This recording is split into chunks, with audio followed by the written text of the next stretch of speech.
What's it happen now? Well, good evening. It's Thursday, April 9, 2026, and this is another one of our City Council budget workshops.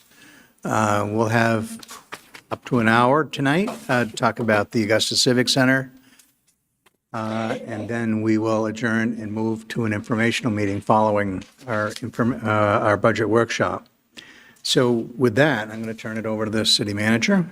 Thank you, Your Honor. Before we get started, I'll just point out at your seats, I have a three-page document, as I mentioned at the end of the last budget session, with some already reductions that we found through last week, and some also a request for some positions that we have that are unfilled, with some data on that as well as you formulate your decisions moving forward. So that's what that document is, if you're wondering, and up until Tuesday that we went through. So just wanted to point that out. So we have the Civic Center this evening, as the mayor indicated. I have Margaret, Chris, and Jess here, who are going to be our subject matter experts on the matter, right? As usual, I'll go through the budget with the Civic Center, both revenues and expenditures, and we will do it in sections, physical plants first. That's why Chris is here,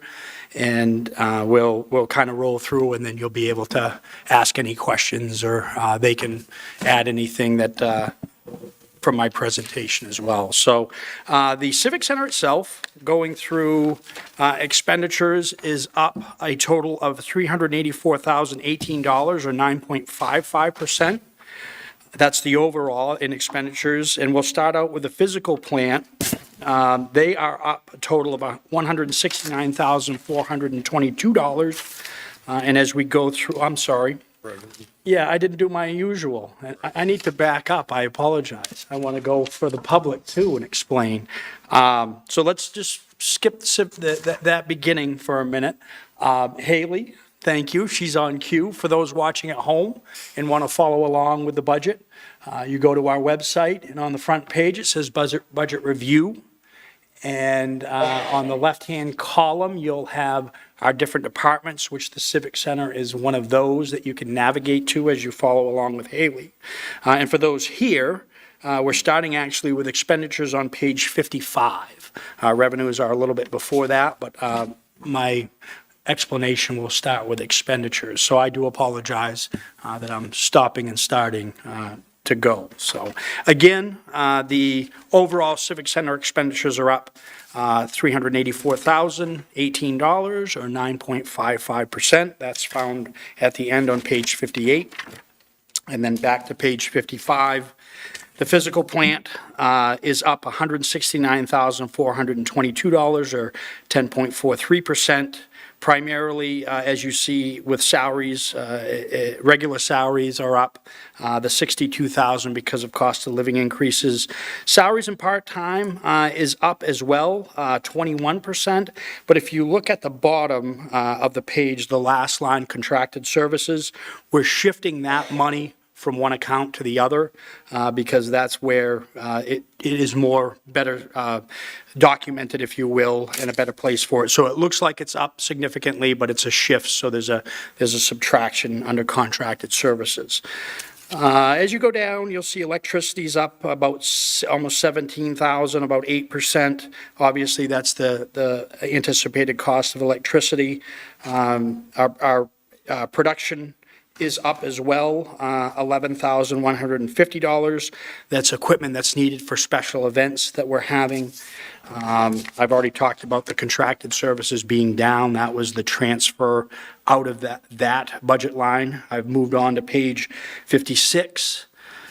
Kind of going down to the end, excuse me, of physical plant, we have licenses that are up about $7,000, and that's the requirement for live music is the increase for that. Is the reason for that. So those are the highlights that I see in physical plant, so I'll stop there. If I've missed anything, Margaret or Chris, please feel free to chime in, and I'll pass it back over to the mayor. I think I'll just add, so when you talked about contracted services, what we used to do there is put a placeholder if we needed temporary labor, but we are fully staffed. So we would put 50,000 there and then not spend it in part-time. So we were still spending it. It just, we don't need temporary labor right now, so that's good. That's Common good. theme amongst the city right now, Yeah. filling positions. That was it. I didn't have anything else to add. Everything you said was what I was going to say, so. Excellent. All right, Council Mishu? I just have a quick question. Fully staffed, can you break down full-time and part-time employees? How many the Civic Center employees currently? I know we have 17 full-time employees and the rest are intermittent part-time. The last time I checked our roster was about a month ago and there were about a total of 130 employees at the Civic Center, so 130 minus the 17. I do know I signed a couple of So you payroll have, action forms today. that was where, you have approximately between full-time and part-time employees, 130? Correct. Thank you. Yeah. Anyone else at this point? Councilor Sinkowitz? Thank you, Mr. Mayor. Hi, Margaret. Hi. Hi, Chris. The one, I think I had two questions for physical plant. A couple were estimations that we are hoping to be lower than what we spent in '26, particularly repairs and maintenance of equipment. I know that is a line that tends to surprise us at times, unfortunately. Yeah. Do we have a reasonable hope that that could be down in that 125 level for FY '27? That's the one line that I can't predict. And so what I can tell you is what I put in that line. And so in this line are a lot of our contracts, like our contract with mechanical services, landscaping, Siemens for Siemens controls, pest control, all of those things. So, and then I always put in an earmarked unplanned, and for, out of that 125, 53,000 of it is unplanned. That's a guess. I have to be honest, it's a guess. We just never know Right. what's gonna break. But it's everything, it's a lot of our preventative maintenance stuff, elevators, cleaning of our, there's a roofing preventative maintenance contract in there, and then just ongoing maintenance, preventative maintenance. Just, there's a lot Yeah. in that, and so, that is the one line that I can't predict. Sure, that makes We sense. try. Yeah. Is the reduction indicative of some of those contracts being a little either not needed or more efficient this year? Maybe, No, I took out some things from last year that we took care of. yep. So it dropped it, but it's still higher than I want it to be. Yeah, I hear that. That is our theme for repairs of Civic Center, right? Right. The other question that I had was around on page 56, the construction materials line. If I'm remembering right, that is a pretty volatile line. We need it sometimes and other times we don't. Because of that, I was wondering if it was a target of opportunity for a planned reduction, but I'm happy to hear one way or another if we need that amount left in there. So for the past couple of years, that's where I've been putting special projects that we work on. What I have in here is, we have an old phone booth in there we want to remove that doesn't work. We want to paint and repair the walls in the Washington York room. We do need to replace the carpet in there. It's pretty bad. And then, same thing, we have the room called the Knox Room, which it's a small room. It has a conference table that stays there, but the conference table is sort of on its last leg, so we want to present something better. And then,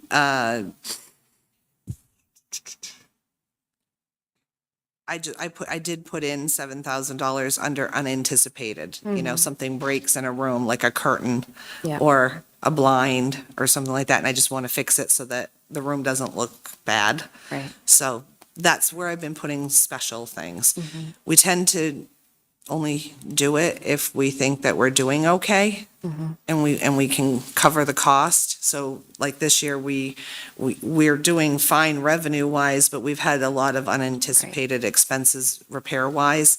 So we haven't, like, these were actually in last year's budget. I moved them because we didn't get to them, so. That makes sense to me. I'll kind of keep that as an aside of, I don't want to push Civic Center to the point where we are having extreme negative revenues like we've had in the past. Right. So I'm cognizant of not pushing those unknown categories too far, but also the budget year is the budget year it is. Yep. The one line that is a lot of unknown, or most of the unknown, is the maintenance and repair line. Okay. So, and that's kind of where I put everything so that I can track what was unplanned, so that if, if we get asked, I have a list. Yeah, that is handy. helpful. So, Thank you, Margaret. you're welcome. Counselor Lilly? Thank you. I have two questions. On the natural gas line, you're showing a decrease. Is there a specific reason for that with most of the other electricity and the propane and everything else going up? Was there? It's on, Natural gas. So, previously, we were over budgeting. Okay. So I've been cutting back on it a Perfect. little bit. And so now that, we're post-COVID a few years, I now can see trends. Perfect. And so I based it on a 3-year average, but I did include an 8% increase, and it still came in less, fantastic. so. I was just curious on that. And then, not that it's a large amount, but we're looking at the training line on 55, seeing a pretty significant increase. Is there specific trainings or something new that you guys are doing? I have a new facilities director. Okay. And I need to send him to some trainings. That's, that would answer that. Okay. Some of those trainings are certification trainings, Okay. like, for example, just recently, Chris and our supervisor, Mike, went to a NFPA 80 training so that we can now inspect our own fire doors. We don't have to hire a company. Fantastic. So, it's that type of stuff. Perfect. Those are my questions. Thank you. Counselor Judkins? Thank you, Mr. Mayor. This is probably more a question for city manager. I know in the past, we've had sort of a rolling account that we would, if the Civic Center had a productive year and made a little bit of extra money, it would go in the general fund. If we weren't quite as fortunate and it fell behind, obviously we cover the cost. Are we still doing that? And if we are, where do we stand on that? Excuse me, we are. I can get you the overall. I did look at FY '26. It's looking in at coming in right around $200,000 in the red. So there wasn't obviously a carryover for this year either. Again, repairs and costs for as things come up, but it's still been in the red each year that we've talked. Okay, I would be interested in knowing what our overall balance due city is. The comprehensive fund summary Um, with the Civic Center, I think, is in page 52, I think, for the Civic Center. Yeah, 52? I think that's it. let me verify that, and I will get back to you, but that's more of the overall explanation of wages, capital outlays, debt. That's more of a summary of the next two pages, but I will get that for you. It shows the revenue and the expenditure every year, so it's the bottom line, but anyway. Yeah, and that may be accurate, but I'll verify. Thank you, appreciate that. Counselor Lind? Margaret, you think I know this after 9 years, but the snow removal, is that commercial or is that city? The what? Snow removal, Snow removal is a commercial. okay, We go out to bid for that. all right. Have we ever explored using the city? Or is it a possibility that we could use the city and then we could just flow the money over to them, or? I guess don't know. More of a city manager question. So I appreciate the question, and I probably should have started out too. I was going to wait until revenues to explain that, but I should have said from the outset of this explanation, the Civic Center is an enterprise fund. So again, remember, it operates like a business. So while the city does provide services like that, and we could look at that, they would actually charge the So I'm Civic Center. saying, right. Yep. So there could be a shift of money. And I think that's been looked at before, but I will follow up because it's a good question to make sure if we could realize you some savings or something Yeah. like that. But I want to say that's been looked at before, and it was probably cheaper to do it the other way based upon how we were. But good question, and we'll look at that. But the Civic Center is an enterprise fund, so when we get to revenues, when we're looking at reductions or increases, that's not something that comes out of the general fund, right? It's a self-contained, but to Councilor Judkin's point, when they do run in the red or a deficiency, the general fund does cover the costs, if you will, and on the years that there's over years, we take that back into our general fund and keep a running tally of that. So I should have said that from the outset, and I apologize. All right, I don't see any hands, so we're Right. next to administration probably. Yes, next is administration, and that overall line is up $63,725 or 5.68%. As you see, the salaries, part of those 17 employees are in there. That's up $23,844 because of cost of living increases. You'll see salaries for part-time temp is up $16,000. Those are your individuals who security. We're doing, more security-based checks, if you will, bag checks, things like that, in events. So that's had to increase for security staff. And I should just point out that the majority of that line is billable back to our clients, so. Thank you. Again, fringe benefits up because of the increase adjustments, if you will. And then if you look down at the bottom of page 56 with debt service being up, principal, and the next phase, interest, obviously paying for loans that have been taken out on the Civic Center. We keep track of that in their budget line as well. So, and that's in their administrative costs, if you will. So those are the highlights I have. You'll see the transfer out is usually that administrative fee that is given to the city, $52,000. And because the Civic Center is not operating, in the black or at a profit, we don't anticipate a transfer of $52,000. So that's down as well. Margaret, what would you be borrowing for out of under administration? Will we be borrowing for? It's the bond, the debt service. It's all, yeah, that's where it should. Yeah, we keep track of their debt service when we've borrowed for items there. I apologize. Yep, okay. It just happens to show up under this department on the Yeah, budget. yeah, Yeah. I just heard the word loans and I didn't know what that was. Yeah, I should have said debt. Yeah. Actually, what it says, debt service. Also, So, Council Sinkowitz? Thank you, Mr. Mayor. That was one of my questions. These are the CIP bonds that we took out. And I didn't notice a revenue side. The Civic Center revenues are covering the CIP repayment, or is that coming from general fund? When they operate in the black, it is, but it's the overall, when you look at their expenditures and their revenues taken in at the end. So it's a transfer from the general fund to cover whatever that deficiency is. Okay, so my kind of understanding this concept is we hadn't taken bonds out for the Civic Center in a while, right? We're reintroducing a debt payment.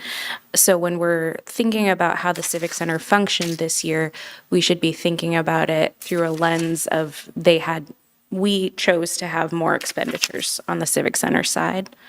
Correct. Yeah, and we have some, again, we're looking at, some TIF funding at the marketplace, looking at that with a revaluation coming up. For years, the Civic Center had a TIF transfer from the marketplace that it doesn't anymore, and we're looking at getting that back. That would help to defer some of these payments and costs as well. So there'd be more to come at an informational meeting on that in the future. Great. I was going to say, if it helps too, that seeing all of this helps me determine price increases. And we have actually implemented annual price increases. We're trying to creep things up to cover costs. So that is also happening on that side of it. Yeah, that's helpful to think. I think I have some questions about that on the revenue side. So the way that I'm understanding this, the general fund, as we've talked about in the past, is in a sense loaning Civic Center the overages overall. But Civic Center, what, 38,000 plus 700 plus another 31,000, so, 70-ish thousand dollars that there were expenditures that were not there last year. Right. That's good to know and keep track of. Two other questions that I had on administration. We've talked a bit in various departments, the rental of equipment and vehicles versus the motor pool. In Civic Center, the rental of equipment and vehicles, are those specialty vehicles, Margaret? It's on page 56. Yeah, I just want to, no, yeah, that's under your department. Sorry, I keep a spreadsheet. Yeah, I don't apologize for giving me details, Margaret. I like it. Okay, so rental of equipment and vehicles under administration, that's where we keep a lot of our subscriptions. So, for example, our Square credit card, point of sale, we put that there. We do subscribe to MailChimp so that we can send out e-blasts of upcoming events. Our website fee, our website annual fee is in there. And then our event design software, so how we actually create our events is in there. And it's gone up because our event design software, the company has gone out of business. And I need to get a new one. So this year I'll be researching it, and I don't know how much it will be. I kind of looked at several and I said, okay, this one is about this. We don't know which one we're picking yet. So I put money in there to account for that. It may be way less than what I put in. So, and that's what I'm hoping for. We hope so. Okay, great. Thank you for that explanation. You're welcome. The only other question I had, the computer hardware line, was there a one-time fee that we needed to, or like a one-time purchase last year? Yes, we have an employee key card system. that's And I believe it's the same one that you guys have here. Yep. So we upgraded and made ours consistent with the city, but it was a one-time. Great. I was remembering something about that. Thank you, Margaret. You're welcome. Councilor Judkins? Thank you, Mr. Mayor. Margaret, correct me if I'm wrong, but last year, I think we had discussions about a new marketing company coming in to try to help out. That we're having, or maybe even with the year before. Oh, you're talking about as far as sponsorship, like advertising sponsorships? Yeah. Yes. So How's that working out? Very well, very well. Obviously, last year, they increased us by $83,000 a year for the next 10 years. Just recently, I signed another 3-year agreement, an advertiser lift. It's another $10,000 a year for 3 years. So I've been working with them to try to get us to $300,000 a year in advertisements. So that will help balance our budget. I think we're at about 210. We started off at like 100. And with advertisements, those are the smaller ones, the signs on the walls that you see. Those aren't, the big ticket items. Those are like $4,000 a year and that sort of thing. And we've been trying to get more, but we have gotten more, and then a few go away, and then you get more and few go away. So we're trying to focus on bigger ticket items that are longer term, like the subnaming rights that we did, because that becomes more predictable that way. But our goal is to get to $300,000 revenue on advertising, sponsorships, partnerships. And we've done quite a few different things. Like, for example, we have one with Casamigos. It's tequila, right? I'm not a drinker. But so we have it at our bar. we know we have it as a featured product at our bar, and they pay us so much a year to sponsor that. So we're trying different things, not just putting signs on the walls. Okay. And I think it's going very well. Good, good. Yeah, and in regards to the question to, where the fund balance is going, I do realize that COVID was a tough time, and it really hit the Civic Center hard, where it was gatherings of large groups of people and such. But we're past COVID now, Yep. and I think we really got to evaluate how many years in a row if it's running in the red. I'm kind of at the point that there's an expectation that the Civic Center, should be at least breaking even. And that's kind of like our goal. Yep. And to kind of see where things are going. So we've got to weigh that if it's a constant, and not trying to be unfair. And we understand it's an old facility and we're pumping money into fixing stuff. That's not on you guys. And also we have to consider it's not just the money, it's the economic benefit that it brings to the city. That was the whole idea that it was put up there to begin with. And those aren't black and white figures. So it's a lot to think about. It's a complex situation. But I think a big part of that is, it'd be important for me to know how much in the red and how many consecutive years has it been now since we've breaking even. So. And for the other, that's the component to that is if you take away the unpredictable fixes, I could probably get you those costs too, because they've had some big ticket items where they would have been in the black, but, we have, a boiler or we have something like that. So those are really the things that we can show you that are really putting them behind. Important information. Yeah. Thank you. Yeah. Counselor Lind? I'm a little confused because if I read this right, this year's balanced pretty close within a couple $100 between revenue and expenses. It's like $200 and $300 or so.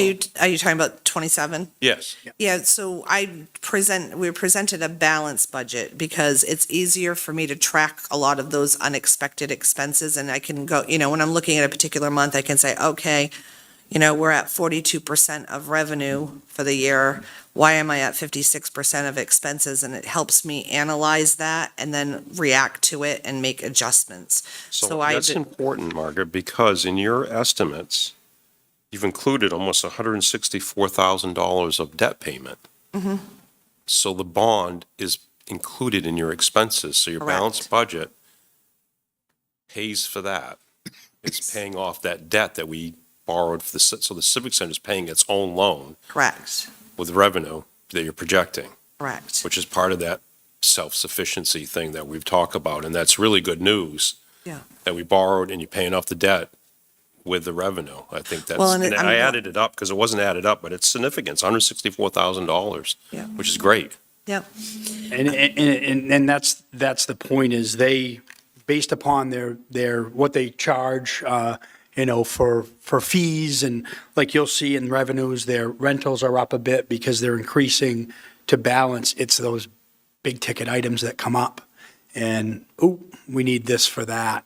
So we can get you a list of, because we don't budget for the unknown, right? Oh, I understand, but it's a sign of good fiscal stewardship when we build a budget based on the debt that we're paying and you're trying to balance it with the equivalent revenue. I think that's great. and I appreciate that it's in here because I need to see that in order to know how much revenue to generate. If it was someplace else and then just, got sprung on me at the end of the year, that would The be bad. So visibility this is is great. good. And I would just encourage maybe a total line or something to really say, we're really working with the Civic Center to pay off that debt. That's great. Thank you.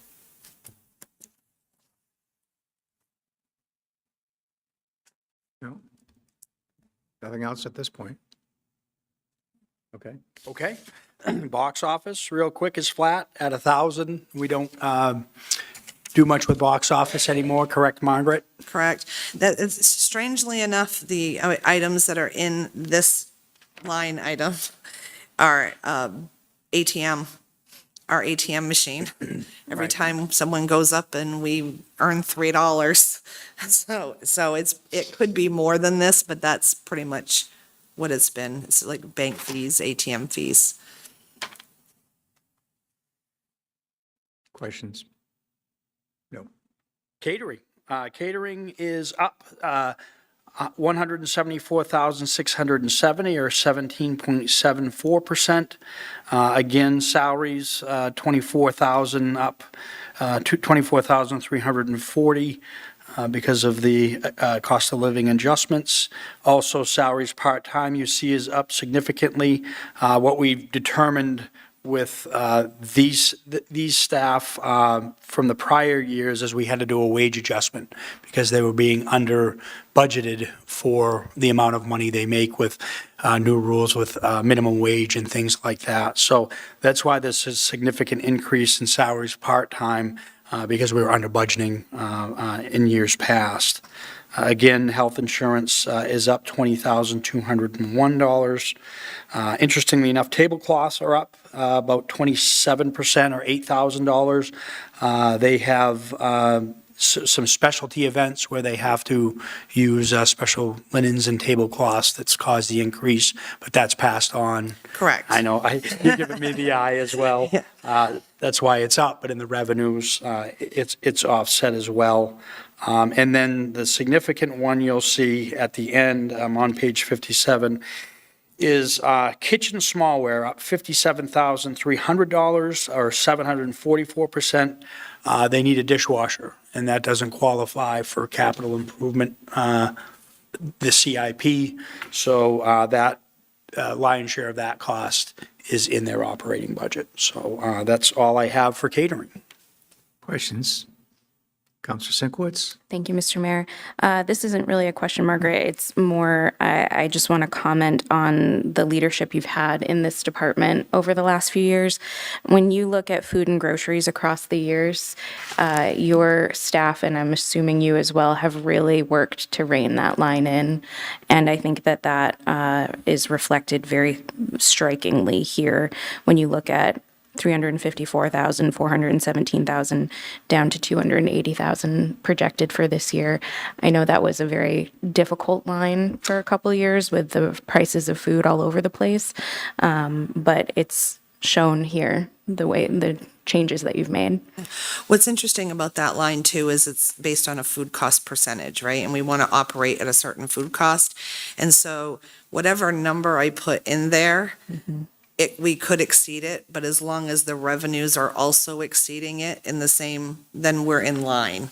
So that particular line, the percentage is very important for the health of that department. So, and it is the one area where I would say we've done substantial increase in pricing because our food is just absolutely, it shows, there's a lot of value in when you eat our food. So it's raising the prices to what the industry is doing has been easier in this category than, let's say, a room, because the room may not look refreshed or whatever, it has a different value to it. But the food consistently is where we can recoup revenues to offset some of those unanticipated.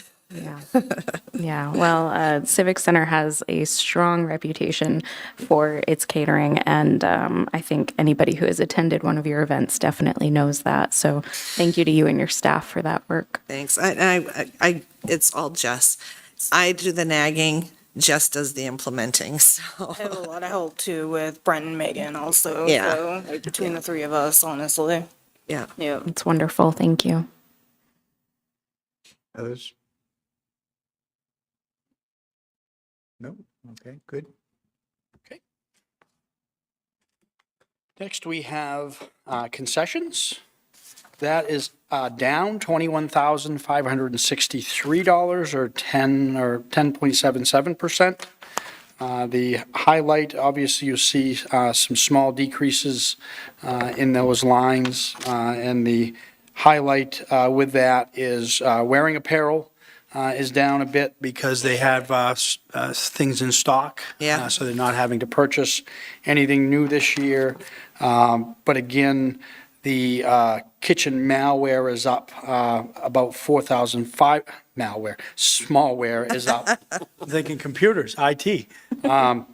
Smallware is up $4,500, and that's because they need to replace a lot of their items, if you will. Yeah, at the concession stands, we're going to replace the condiment stands so that they're looking better, look more serve safe compliant. They're not just a table. However, it's $4,500 because we happen to have a resident carpenter on our staff who's going to custom build them for us, so. Excellent. And obviously, the largest offset to that is their grocery is down 22%. And that Margaret can explain too, but basically looking at traditional pricing and costs. Yeah, I based that on food cost as well. Concessions tends to run a higher food cost simply because of what it is. You know, you have all these pizza warmers and popcorn machines, and you prepare this food, and it has to be sold for it, you know, for you to make your margins. So it's always throwing a dart at a board on what's going to be popular that day. We have staple items. So concessions tends to run a higher food cost. So what I'm trying to get to is the industry standard, which is about 50%. So 30% would be the cost of the food, 20% being the labor. So that's kind of how I calculated it. And that's all I have for concessions. Do councilors have questions or comments? All right, guess not. Okay, last but not least, we have bar. That is down $2,236, or about 3%. Flipping over to page 58, really the highlight that I have there for increases is the food and grocery, and that's up $2,400. And that's because food has traditionally been under budgeted in this line, is my understanding. And Correct. that's really all I have for that. Margaret, are tariffs impacting your operation at all? They don't appear to be. Or what? Tariffs? Are they impacting? I've seen a few tariff charges on certain items, like we're getting our new basketball court this summer. So I needed to buy a dance floor, so we stopped using the basketball court as the dance floor, and there was a tariff charge on that. So, but it's not become regular yet.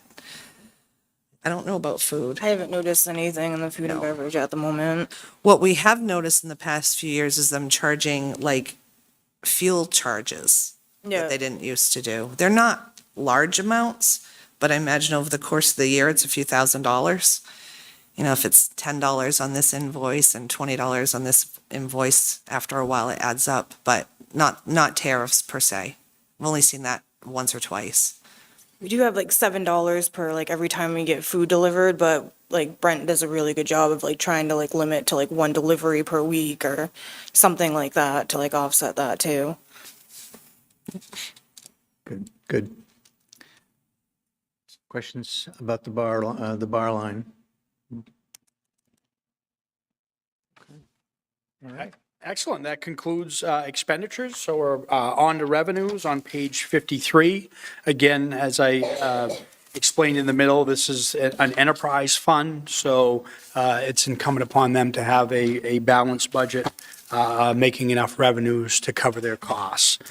So as you see, we go through this, and Margaret does a really good job with Ingrid looking at pricing and what the increases are looking like on the expenditure side.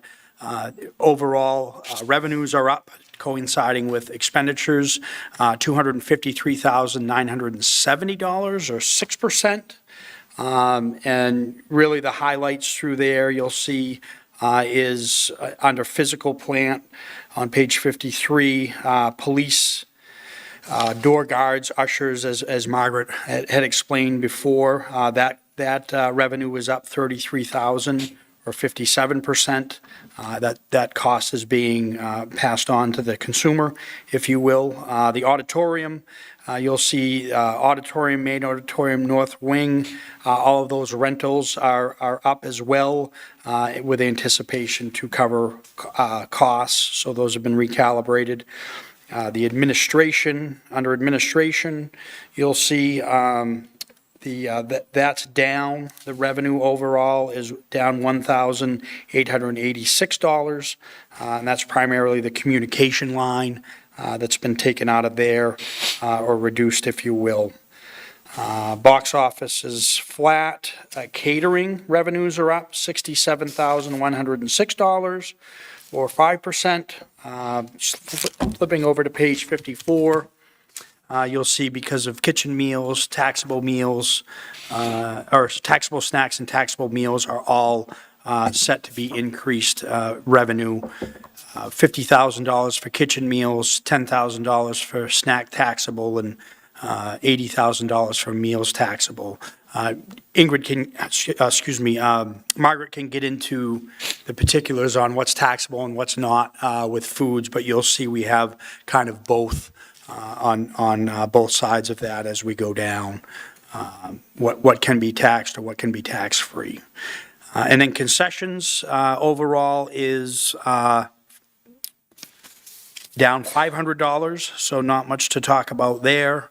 And the bar is a flat compared to last year. So all contributing to the increase of the overall 253,970. So those are the highlights there. And I will turn it over to Margaret if I've anything more of interest to talk about. No, I would guess, I mean, obviously revenues are generated from events. So it's a little bit like throwing a dart at a board when you're trying to figure this out. But I have, we have enough history now post-COVID that I can see some trends. As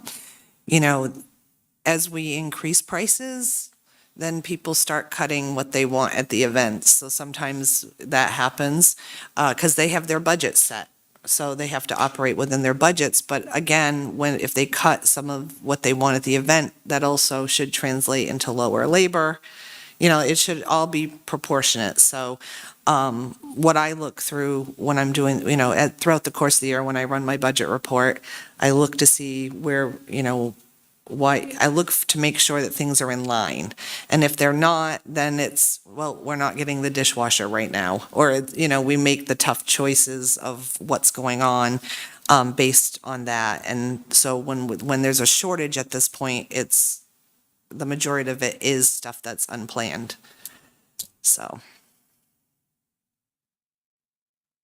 Councilors, questions or comments? Council Sinkwitz? Thank you, Mr. Mayor. Margaret, I really appreciate, I was looking through, I have some questions on lines, but the bottom line, the estimates you have are really in line with your historical trends, right, for the revenue increase. And I appreciate how much work you've done to get this budget into something that, as best as we can trust the predictions. This has been a difficult market to figure out over the last few years. Like post-COVID has just been a whole new world for the Civic Center. And when I eyeball the revenues since '24, about a 250,000 increase in revenue is right on track. So I really, really appreciate your very realistic and reliable budgeting here. That I wanted to say at the top. I think City Manager answered some of my questions about revenues seem to be reflecting rate increases for rooms. Correct. And just a reminder, because I know we've talked about this before, but we have some new folks. Whenever I increase pricing, it's not immediate because I have contracts in play that have already been quoted previous pricing. So we are almost always operating off of 2 rate sheets, 2 menus, depending on when the contract was signed. So it sometimes will take 6 to 18 months to see a full realization.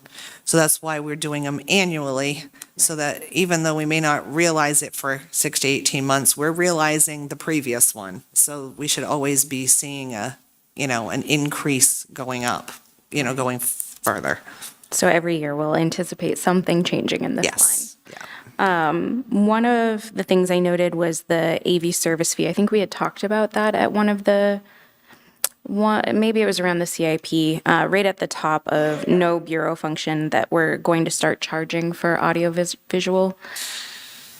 Oh, are you talking about the line that says 25,000? Yeah. Yeah, okay, so let me explain that. Sometimes an event wants more sophisticated audiovisual than we can provide, and so they hire an outside service to come in. When we do all of the legwork for that, we do charge a 20% handling fee for our time, and that's where that line is. It was very convoluted before. It was like the expense was under production and the revenues were under miscellaneous, and it was very hard to track whether we were realizing anything from it. So I asked Ingrid to make a line for me that's sort of like a pass-through account. So we put the expense there, we pay the invoice, and then we put the invoice plus 20% on the client invoice so that we can see what that's actually realizing for us. I put 25,000 in there because it can fluctuate. Some years we've earned 40,000 and other years we've earned zero because they decide to take care of their AV themselves. The caveat is that we're doing the work. So I want to, I want to make sure that our time is being covered. Yeah, great. So, I appreciate that clarity. I know there have been times that you've had to walk us through some convoluted budgeting in the Civic Center's budget, so thank you for that. I noticed that UMA is going up a little bit. Is that a contract that we do periodically? Is it like an every year or every 5 years? every year, the UMA rental agreement they have for their lease in the back goes up by the CPI percentage, plus, not to exceed 4%. Okay. I can tell you that I think I put in the 4%. I will tell you that it was 2.4 when I ran it, so it'll come in a little less. But the other thing that's not listed on that line is we do charge them quarterly for their water, sewer, that sort of thing. And I don't necessarily put that in because I never know what it's going to be, so I just leave it at the rent line. And then hope we know that we're going to have a little bit more there. So, I think the last thing that I wanted to note was actually the bottom line of expenditures overall. This trend over time has been lower expenditures for the Civic Center, really reining in those costs. And that it looks anyway like our projection is pretty close to the expenditures that were expected for this year, which has not always been the case for Civic Center. right. Is that still trending pretty? I know these had to be printed a while ago. Yeah, we're still in that range. There have been a few things that popped up that between now and, then and now that will probably skew that a little bit, but I still think we're going to be fairly close. Yeah, I want to just note that we've had some years where these expenditures were quite a lot higher than what was anticipated. And this year seems like we're really fine tuning those expectations.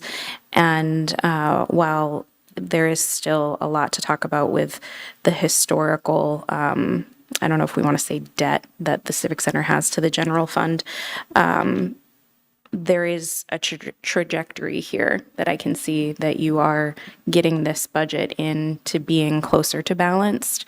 And it's more of a comment than a question. Just wanted to note that, and thank you for the work that you and your team have done to do that. Thank you. Council Mission? Thank you very much. I think I sat here 3 or 4 years ago when the Civic Center was celebrating its 50th anniversary, 50 years. And that's quite a feat for that building. And as Councilor Judkins mentioned a few moments ago, the Civic Center I don't think there has been a bigger economic driver to our city in the last 55 years. I've also sat here very quietly, and any remarks that I have tonight do not reflect the people that are inside that building. Any remarks I have are directly in regards to that building. I've heard repairs. We don't know what repairs are going to be. How's the gearbox? Still working? Yes. Good.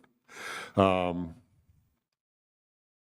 another 11 years, the building will be 65 years old. Another 21, it'll be 75. They're building Cat 4 public safety buildings to last 75 years. Pretty sure when they built the Civic Center, they weren't taking any of that into consideration. There was a situation this spring that a wall collapsed in that building. And there were young people in that room. And thank the good Lord, nobody was hurt, because it could have been a lot worse. And if it would have been a lot worse, we wouldn't be talking about your budget right now, probably. Where I'm going with this is I sat on an island all by myself a few years ago and said, what would a new building look like? What would it look like? I wasn't advocating for a new building. I was just asking if we could do a study for a new building and what that might look like. And what could it do to enhance the economic value of the city? What could it do to potentially bring in new people and new clients?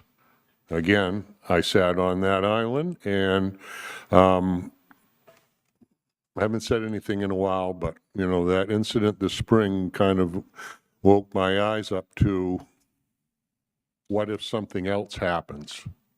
And when are we going to look at the Band-Aids we're putting on that building and realize that in another 20 years, that building will be 75 years old, and nothing lasts forever. I know that I've talked to people that have worked there in the past that said the North Wing has become a bit of a fossil. We are losing rentals because we have large groups that come in, and we have to utilize the auditorium for one thing or another. And if there is a banquet or whatever that's going to hold in excess of 500 people, and there's something going on in the auditorium, we've lost that rental. I could use a bunch of different other things, but I again, that building it's near and dear to my heart, and I want to see that building thrive for many, many years to come. But when is it enough? When is enough for that grand old lady? And when are people, you know, there's a potential that the MPA says, well, I'm not sure that we're going to utilize the Civic Center next year. It probably won't happen, but it might, because something happened during their basketball tournament. And again, I think that we all should take this seriously, and we should reevaluate what that building is and what it's going to be in the future to make sure that that economic driver is still there for many, many, many years to come, and it could potentially be a much bigger economic driver. The city of Bangor, the Bangor Auditorium, the Mecca for Maine, was built in 1955, and it lasted 65 or 66 years. They replaced it with a beautiful building, and there's a casino across the street. Augusta has to look at different options. We need to keep everything open to whatever possibilities there are out there, because that Civic Center is not going to last forever. We can throw 5 million, 10 million, 20 million at it, and is that just throwing good money at bad? I don't know. But again, the Civic Center is a huge value. The people that run and work in that building are a huge value, and I don't want to lose any of it. So I just wanted to make those comments. And on another note, having a balanced budget, I wish every department could come back and say that. So thank you very much, and thank you for listening to me. City Manager? Thank you, and thank you for that reminder, Councilor Michoud. And I'll just kind of rehash for those who are at home and watching. The council went through an extensive process with looking at the building. We had a engineer come in, do our facilities. They did provide a cost estimate for a new building, which was to the tune of $150 million, and/or the cost to rehabilitate the Civic Center, which was much less than that, in the tune to about 50. So we looked at that, the council looked at that, had many meetings on that, and the direction that was given to staff was to do it in piecemeal over the years like we're doing. So that's just a recap of where we're at with that, and at any point that this wants to be revisited, to Councilor Michou's point, we can certainly do that. But this has been our direction from the council. This is how we've been going at this with CIP. It's got new roofs, there's new boilers, there's, in this year's CIP, the switch gears in there. So we have a plan, that's what the direction we receive, but certainly if that's something that needs to change or needs to be reevaluated, you can certainly let me know that. So, thank you. You. So anything else on the Civic Center? Council Sinkowitz? Thank you, Mr. Mayor. It was a good reminder that Councilor Michoud brought up. Could we add a discussion about what our facilities have been doing since that wall to check the different areas of the Civic Center? I ran into Dan Master Giorgio downstairs at one point, and he gave me a little overview, but I think that would be a good public conversation to have. Yeah, and real quick, I can sum it up in about 30 seconds. So the engineer has been hired. The problematic areas of the locker rooms are closed. There are no events that need those, and they've been back since then and will give us a full report. They haven't gone through everything, but they've got to go into ceilings and drill through. So we're going to have a comprehensive study of that entire building for the walls. Again, the original facilities plan, that was the report we had, right? That it was a strong, it was a solid structure, and it was worth rehabilitating. That's the information we had. So we are going to go in now and look at these specific walls that were constructed and otherwise. So we'll have a comprehensive report that will be public information, and we'll bring that back to the council as well. Thank you. Council Lind? Thank you, Mr. Mayor. So I want to thank Councilor Michoud for his directness and consistency in this regard. But I will say that 10 years can go by quickly.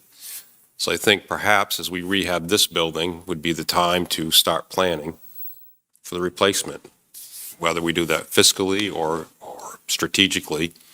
I'd put it on a mark and just kind of work at it slowly so we don't get to the point where we have a catastrophic failure and we're in trouble, that we can kind of start to develop a plan now and lessen the impact to the taxpayers. So I look at all the councils that are just starting. Trust me, 9 years went by quick for me. So 10 years can go by quick, and maybe now's the time to start to plan the transition of this. What did you call it, Council Michoud? Grand old lady? Yes. Maybe it's time to start the strategic plan. Just a thought, Mr. City Manager. I'm sure you'll be around for 10 years. I hope. Yeah, we hope to. Anything else in the Civic Center? All right. We thank you for joining us tonight. Thank you. Thank you. Thank you all. Well done. So we are right at 6:30, which is our usual start time for our informational meeting. Does anybody need 5 minutes, or are we good to go right into the informational? Scoop. Everybody seems ready to go. The first item is Greg's presentation, yes. Yep.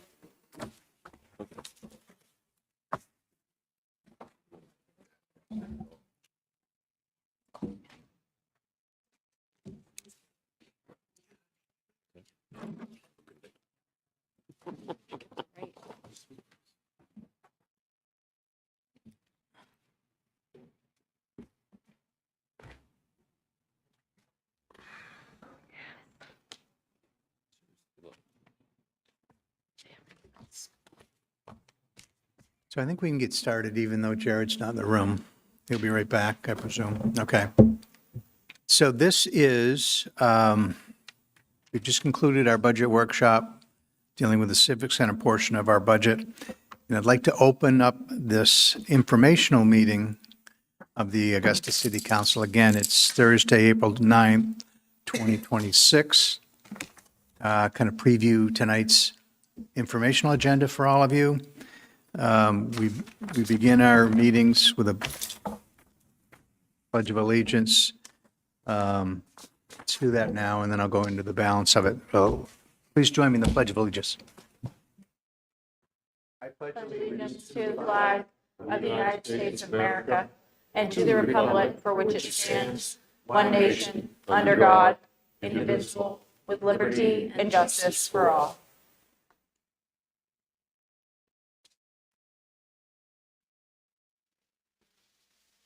All right, thank you.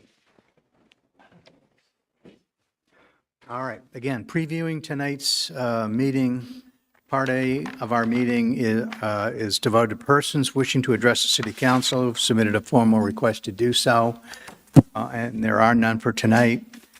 Part B will be an open comment period for any persons wishing to address the city council. And Part C is topics that have been listed either at the request of the manager or individual counselors. Tonight, those include the UMA Aviation Program. Next would be a discussion of the Civic Center parking lot paving grant with the state of Maine. C3 is the Northern Border Regional Commission Catalyst Program grant. C4 is Planning Board recommendation with respect to indoor shooting ranges. Last but not least, C5 is proposed amendments to our loitering ordinance. So we've already acknowledged that there's no persons who have submitted a formal request to address the council, so we'll move directly to Part B, open comment period for any persons wishing to address the city council. Please join us up front. Let everybody know your name and where you're from. We know, but. Hi, my name is Mary Saunders. I live on Wildwood Road. This is an entirely impromptu comment.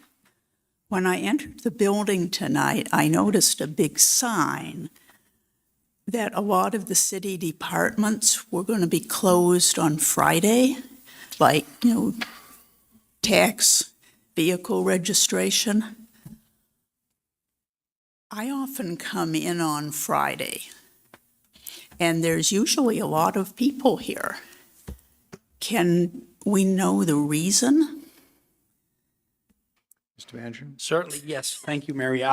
So this has been something that's been in the works for several months now. We've been advertising. During our last collective bargaining sessions, we looked at different variations of schedules and things like that, and we're able to provide a flexible schedule to all of our departments except for clerks and general assistants. Were two areas that we weren't able to keep the same hours and provide this flexible schedule, which is basically working 4 10-hour days instead of 5 8-hour days.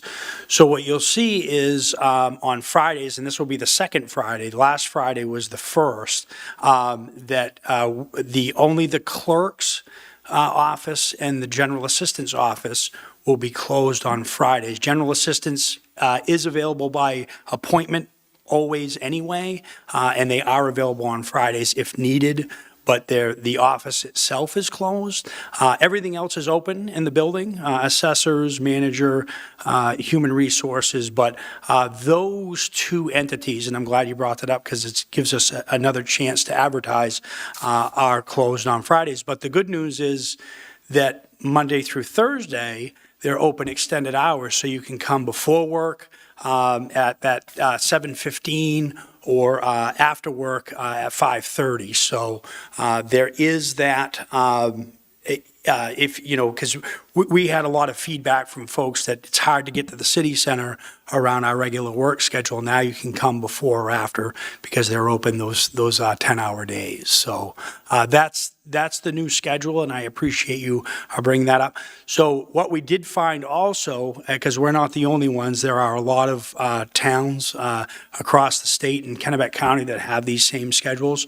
What we found in the clerk's office is really there's only a few things that you have to do in person. You can register boats at Inland Fisheries and Wildlife online for vehicle registrations.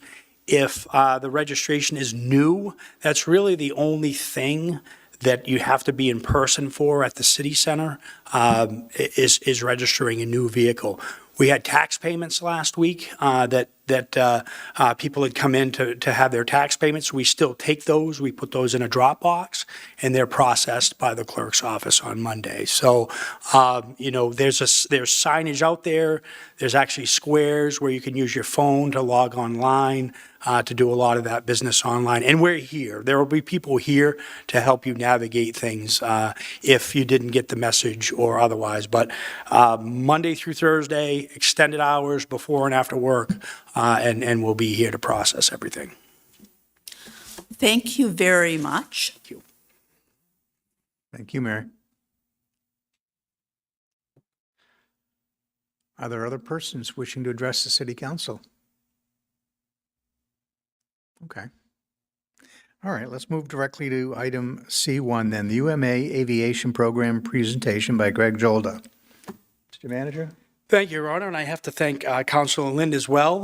Mr. Jolder, welcome. I have to thank Councilor Lind. We were discussing the aviation program at UMA and how we've never, I don't think, ever brought them in to discuss this gem of a program that we have in connection with the university and the airport and the flight school. So Greg has a long history of flights. He's done a plethora of things in this area, and certainly is, can talk to us about the connection with the University of Maine system as well. So Greg, welcome, and please introduce your guest with you here today.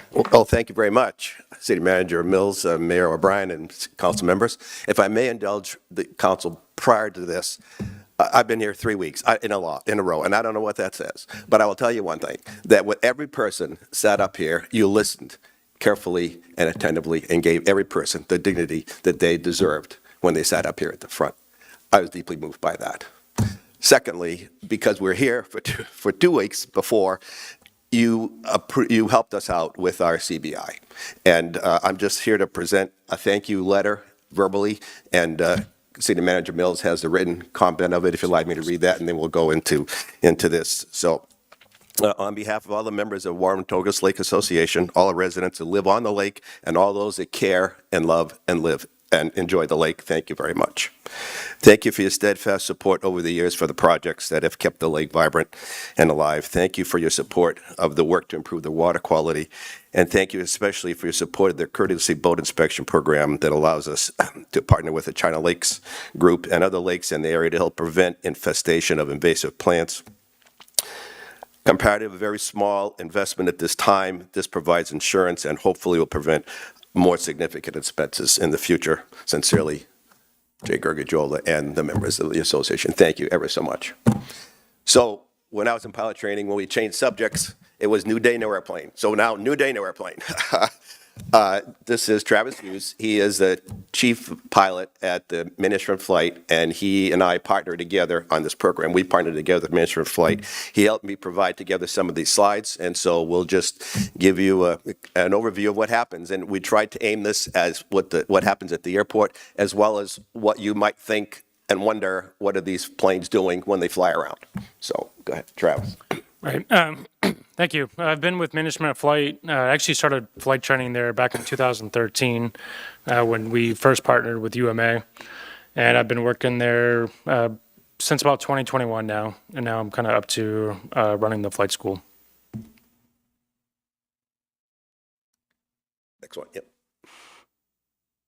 So Management Flight, we've been in business actually since 1946, conducting flight training.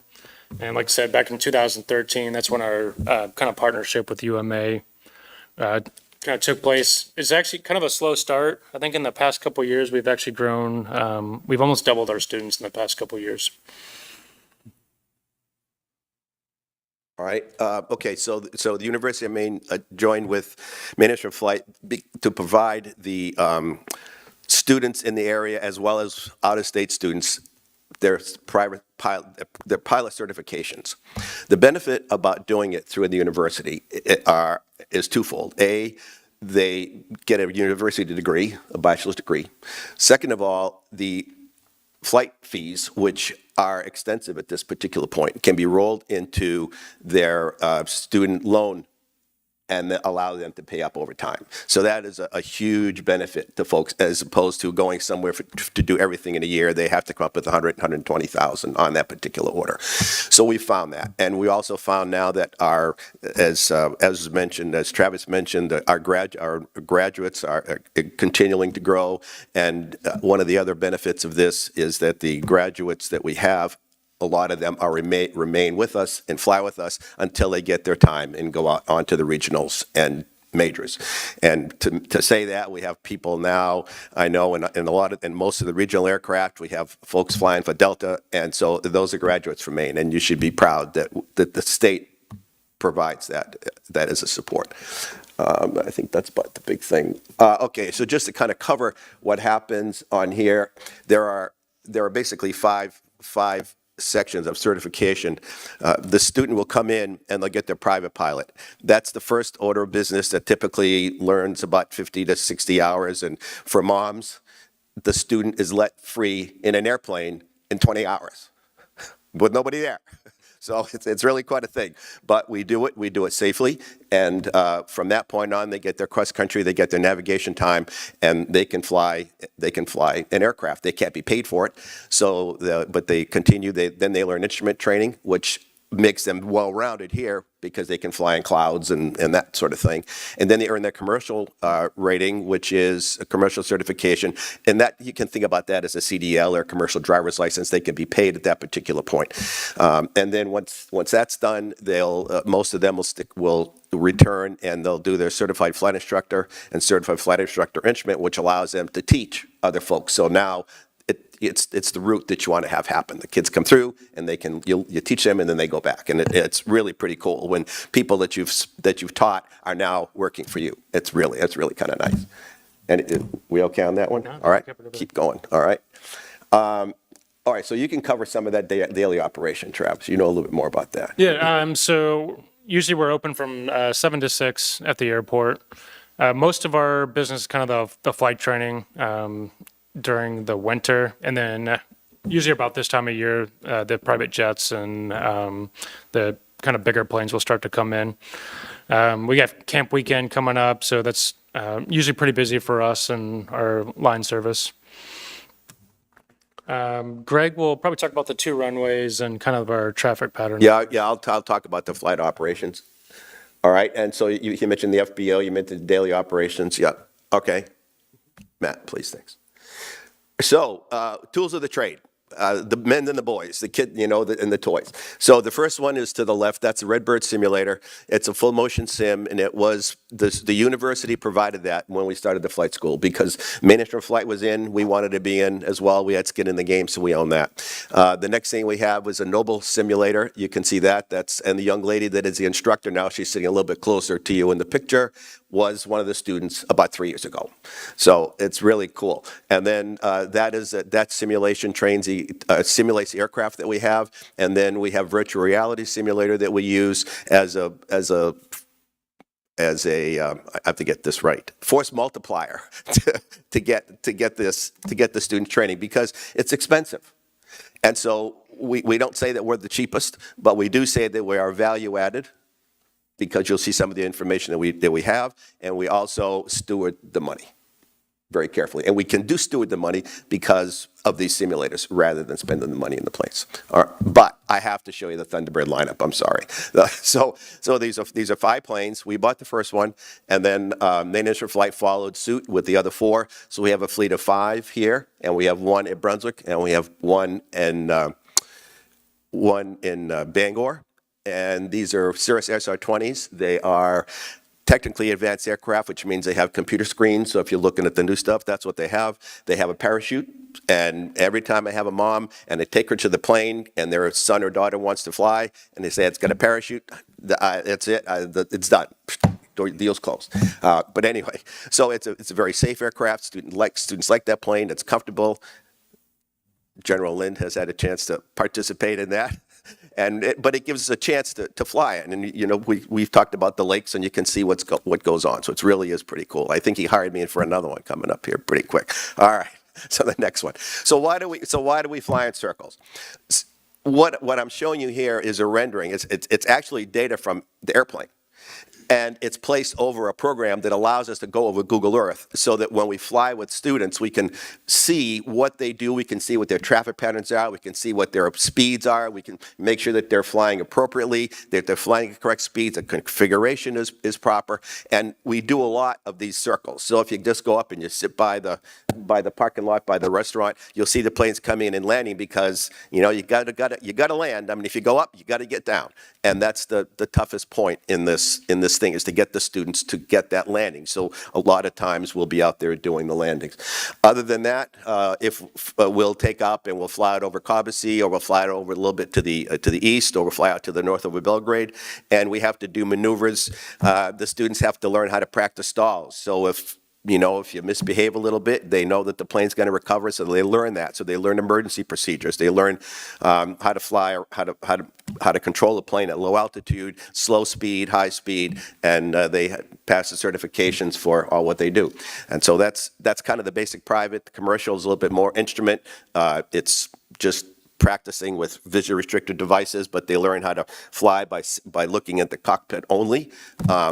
You wouldn't really think about it, but if you drive in a car, it would be like you're out in the middle of the road, on the highway somewhere, and you put a visually restrictive device on, and you have the guidance to take your thing, and the next thing you know, you're in your driveway and the garage door is open without seeing outside. So that's kind of the analogy on what happens there.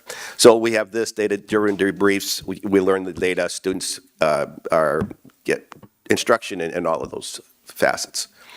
All right. Travis, you put this one together. This looks pretty good, I think.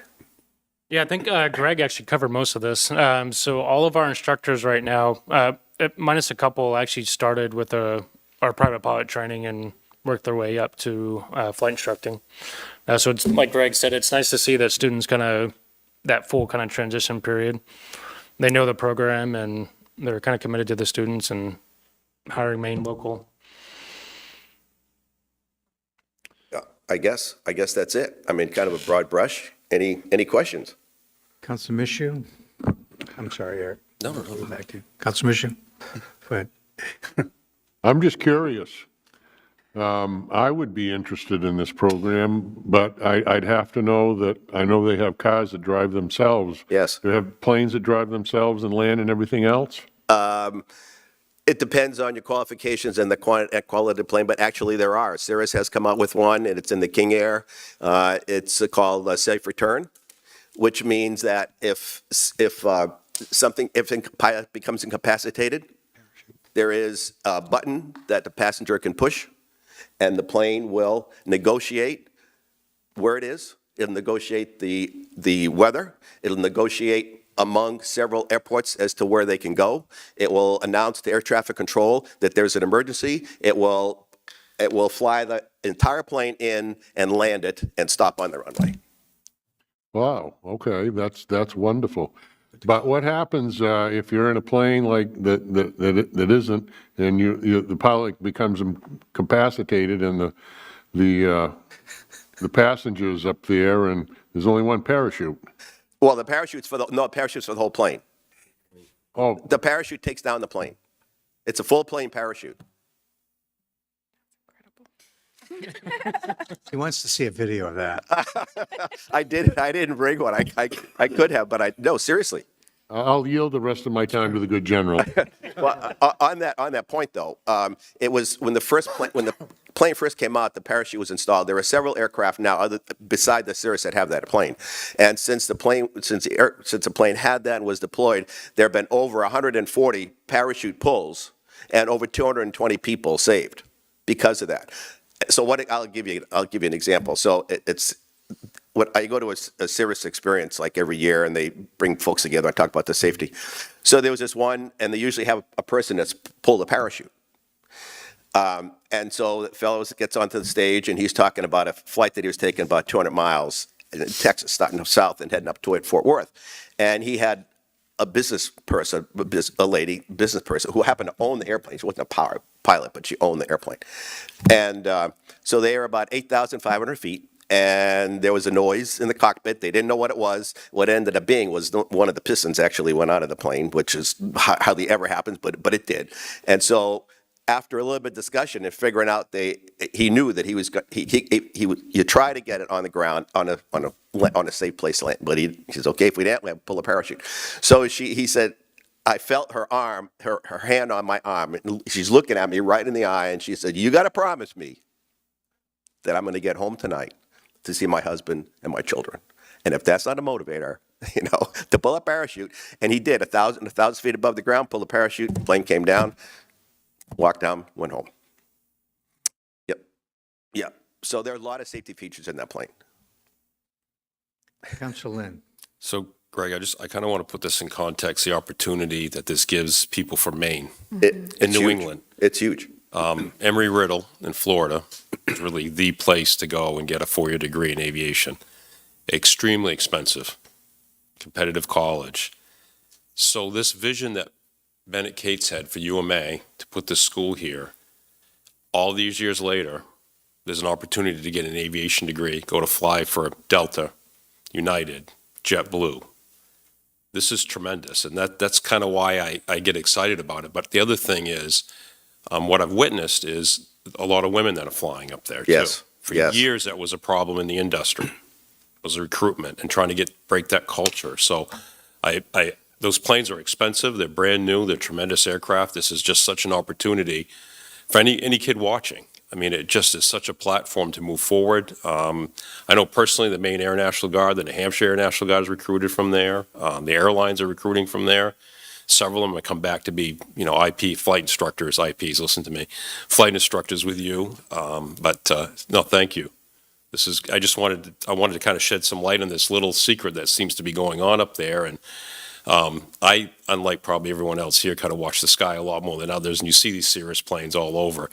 But the plane is great, and to Councilor Mishu's observation, I mean, I flew with Greg, and I got in I started to look for the red button to call the tower. There is a button that the passenger can call the tower if the pilot becomes incapacitated. So, but they're really one of them is in the Smithsonian. I think actually there's a Cirrus in the Smithsonian. Yeah. No, it's a great opportunity for people from Maine. Anybody getting out of high school wants to fly. You got to walk away with a 4-year degree in aviation. Give me a break. I mean, that's just tremendous. So. And I would be default if I didn't mention Greg's an Air Force veteran, if you couldn't tell already. So how many flight hours? Oh, 5,000 plus. I think he's qualified, so. At speeds from 50 to 1.2 Mach. Councilor Jenkins. If you'll permit me, just a prideful moment. A lot of people don't know, but the Augusta Airport was created by the Franklin Delano Roosevelt New Deal. It was one of the WPA projects. And in 1946, a person that worked on that project was able to finagle away, there's a lot of question about this, to actually purchase some of that property up at the airport, and became under private ownership. And that was in 1946 when the main instrument flight was established by William Perry Sr. William Perry Sr. was my uncle. So I am very glad to see you here today and to see today's iteration of his great dream many, many years ago. So thank you for carrying that through. Yeah, you're welcome. It's great to hear. Cool. Small world. Yeah. Counselor Sinkowitz? Thank you, Mr. Mayor. Thank you both for being here. I noticed on your slideshow, one of your points was trying to be good neighbors, and as one of your neighbors, I wanted to say you are. My family chose to live abutting the airport, and we have really enjoyed living there the last 5 or 6 years now. You provide so much entertainment for the kids in our neighborhood, especially when you're training. They will try to track the planes as they go about their circles. And it's really been a joy to be a neighbor of the airport and to know how many people are getting the training to become pilots there. As I was listening, I was just thinking about a potential opportunity. There is an elementary school just down the hill from you. And if you are ever interested in having some of those kids come do a field trip so that they are getting that bug early, I would love to chat with you about that. You have easily the best audience to be able to do that, like right here. No problem. Fantastic. No problem. And the invitation goes out to anyone that wants to come by and just, because we'd love to show you the shop. That would be great. I know the kids would be so excited, and get them the bug early. Once they get through high school, they can come right on over. Thank you. Thank you very much. Appreciate it. Others? So is the academic program a 4-year program or a 2-year It's program? aviation, they get a bachelor's of science in aviation, and it's a 4-year program. And they'll come out with about, what, 220, 250 hours, depending About 200. on that order. Yep. Do they do all their academics at the airport or? on the No, campus? that's good question. The way that works, we do all the academics at the school, at the university. A lot of it is done online, but it's either online or in person there. And the flight activities and any of the associated flight learning is at the airport. And why do you have planes in Bangor and Brunswick? Oh, Travis, that's yours. Yeah, so actually 2 years ago, we expanded to both Bangor to try to get more students involved in flight training. Maine, as you know, is kind of spread out very far, so we're trying to reach the northern and kind of the southern parts of the state. And then Brunswick, here in July, would be about 2 years as well that we've kind of established both those. Okay, great. We saw a lot of students coming from us that live in the Bangor area. As you can well imagine. The other thing is the helicopter pilots that live up there, and some of the Army folks are interested in rotary to fixed to be able to fly the fixed wing planes, and that has been a great addition. We've been hoping for that for a long time, so that's helped us out quite a bit with the student drives. Is a degree in aviation any more expensive than any other liberal arts degree because of the? Well, the flight fees, yes. The flight fees add on the order of about $100,000. Okay. So it is. But if you want to look at the average cost of a private college now, that's $40K a year. Yeah. And so with 2 years of that, you're almost up to where we are. Yeah. It has to be. You have to look at it like that. At least I say you have to. But I think that's the way it is because and the kids get up and they get a job, right? And they have a. I mentioned this to a person a few years ago, and she says, "Yeah, my niece spent $120,000 going this, and she can speak French." Well, I mean, I don't know what she meant by that, but I'll leave it at that. Just an off the cuff question. It's always made me wonder: is it harder to land a plane coming in over Western Avenue, that steep banking? Is that any more difficult than any other? I don't know. We may have a difference of opinion here. What do you think? I would say Augusta is definitely more challenging. So if you go actually just even up to Waterville, so the kind of the train around the airport's really flat. So we sit on just enough of a plateau where it gets windy, so it makes it really challenging for the students sometimes. But they get that kind of better experience for when they move on to their commercial license and getting paid for it. Good. It is really, yeah. I don't particularly like landing to the south to 17, but 35, which is over Western Avenue. I like that one better. That is the better choice. That's a choice, right? All right. Anyone else? Okay. Well, thanks for making time for us tonight. All right, you're welcome. And I do have one other comment. Degrees separation. I use that gym every day until that wall came down. just so you know. So I appreciate you bringing that up. I'm wondering what's happening with that, because, I go there. And one day the door is closed and what's up? Oh, the wall came down. Well, that's kind of cool. So, all right, thank you very much. Thank you very much. Thank We you, Greg. appreciate it. Thank you, Travis.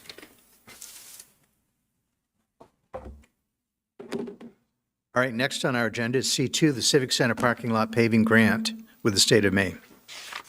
Thank you, Your Honor. I'll invite Margaret up and the representative, Aaron Hayden from Secretary of State's Office, DMV, to talk about a grant opportunity we have at the Civic Center. I promise I didn't plan this around the Civic Center budget. It's just the way things fell, right?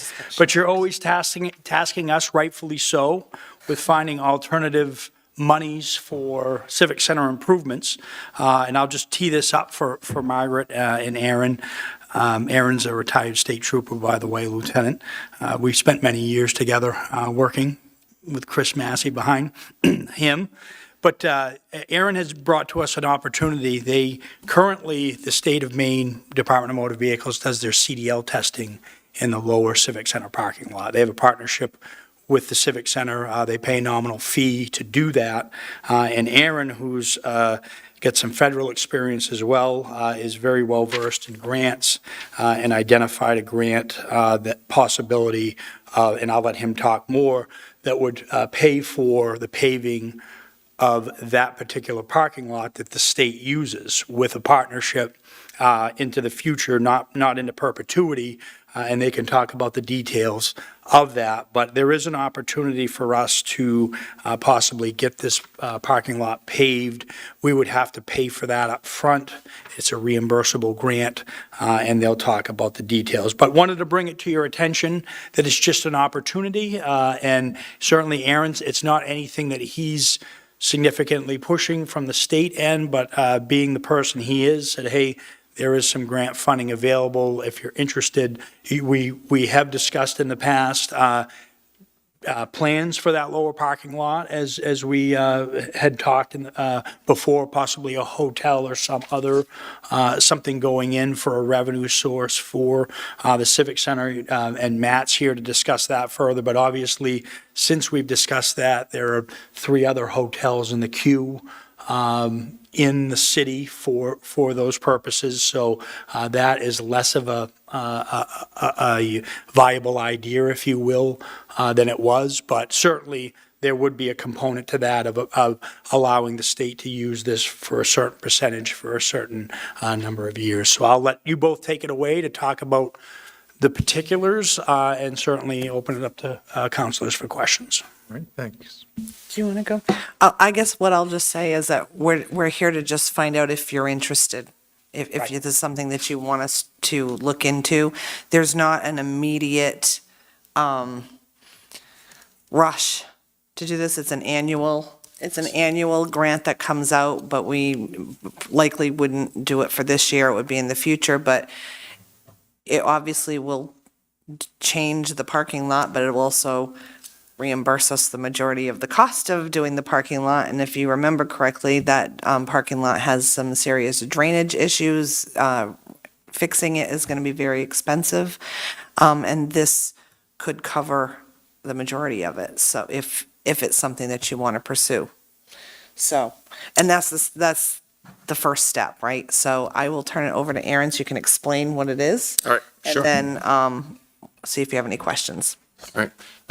Mayor O'Brien, council, thank you for having me. Yeah, quick background. I graduated, retired from the Maine State Police. Then I went to the Federal Motor Carrier Safety Administration. And what I was in the state of Maine was I oversaw the state spending of all federal grants in regards to FMCSA. When I bounced back to the state, I was, I'm aware of all the grants that are available from FMCSA. And one of them is called the CDLPI grant. And what that grant basically does is that supports states in their CDL programming, and to make sure that you can, gain compliance and you can get more people, CDL licenses around the state and a lot of those things. So one of the allowable costs happens to be pavement. You can't do brick and mortar. I can't fix your civic center. You can't do brick and mortar type of things, but you can do pavement to rebuild parking lots and testing facilities. So obviously, I know Manager Mills for a long, long time, and just presented him with the idea of the way the grant works is this. It's a competitive style grant. It usually comes every April, depending on administrations and money. This money is appropriated from Congress, and last year they gave out about $25 million nationally for this particular grant. It's a competitive-based grant, so you would apply for the grant. We would work with the city to come up with a cost, what it would cost to repave and replace, the drainage and make it as good as we can make it be. Definitely to support a commercial motor vehicle and its testing. We would present those costs. We'd present our arguments to why we feel the state of Maine should be awarded this style grant. I would write the grant. Because it has to come from the State Driver's License Association in partnership. So I'd write the grant, I'd use the city's information on what the cost would be, and it would go through a process, which is what I used to sit on the federal side, where they would review the pros and cons of the grant. They would look for an award. If we were lucky enough to be awarded the grant, then we would be notified as a state that we have this award. That is then when the city would come to bear. We would have the award. The money is there. It's allocated. It cannot be taken away once it's awarded. It's 100% a reimbursable style grant. So we would take the figures that we used in the proposal. We would put them back to the city. The city would do the work. You can work out payment plans and things like that with the federal government. If you want to get paid on a quarterly basis or quarter of the work gets done and reimbursements, the city's not out the whole cost all in one shot. That is done in the budget narrative before we apply. So I would work with all of you and the manager to come up with good terms. As the work is done, we would supply, the federal government with the bills basically, and they would reimburse B&B, who would then reimburse you. The only thing to consider is a couple different things. In order to be eligible, the cost has to be either 100% to benefit of a CDL program in the state of Maine, or there needs to be a proration. And just a simple, and I'll give you an example. I used to buy a lot of police cruisers with the grant money, but I would always prorate them at like a 10%, like a 90-10, because the troopers, even though they were assigned to the commercial vehicle unit, 10% of the time they're doing something else. Just like that parking lot at certain times of the year, that parking lot's not going to be used for testing. B&B tests there basically 3 times a week. It's just Monday through Friday, so weekends and nights and stuff would never be an issue for us anyway. But there would need to be some type of a proration. So at the end of the costs, which you would probably know in advance before we applied, there'd probably be a 10% piece of that where the city would probably, want to be open to that. And that's just in case you ever are federally audited, which I used to do. We can go there, and you can never prove a 10%, how many hours did you allow that to be used for something else? Who knows? We just know it's not 100%. So that's kind of the pitch. This year, obviously, we're into April. We probably won't be able to hit this grant cycle, which is okay. It gives us, almost a year to look at the costs, look at the analysis, look at the, trends ecologically wise, and if it doesn't affect anything, and, come up with a good idea of what this grant application would look like, and it would give you an opportunity to decide if you were just interested. So really, it's just a pitch to see if you're interested today. If you have any questions about that, I can answer them now. Council Mission? So we would apply for the grant. He would apply for the grant. So we're not applying for the grant. Thusly, we have to pay for it to get reimbursed. Yes, it's a reimbursement. Because it's not a grant that's going to go directly to the city. Correct. Correct. And that is, when's the last time a car from the Civic Center parked in that lower parking lot? Very rarely. I think maybe basketball tournaments, maybe.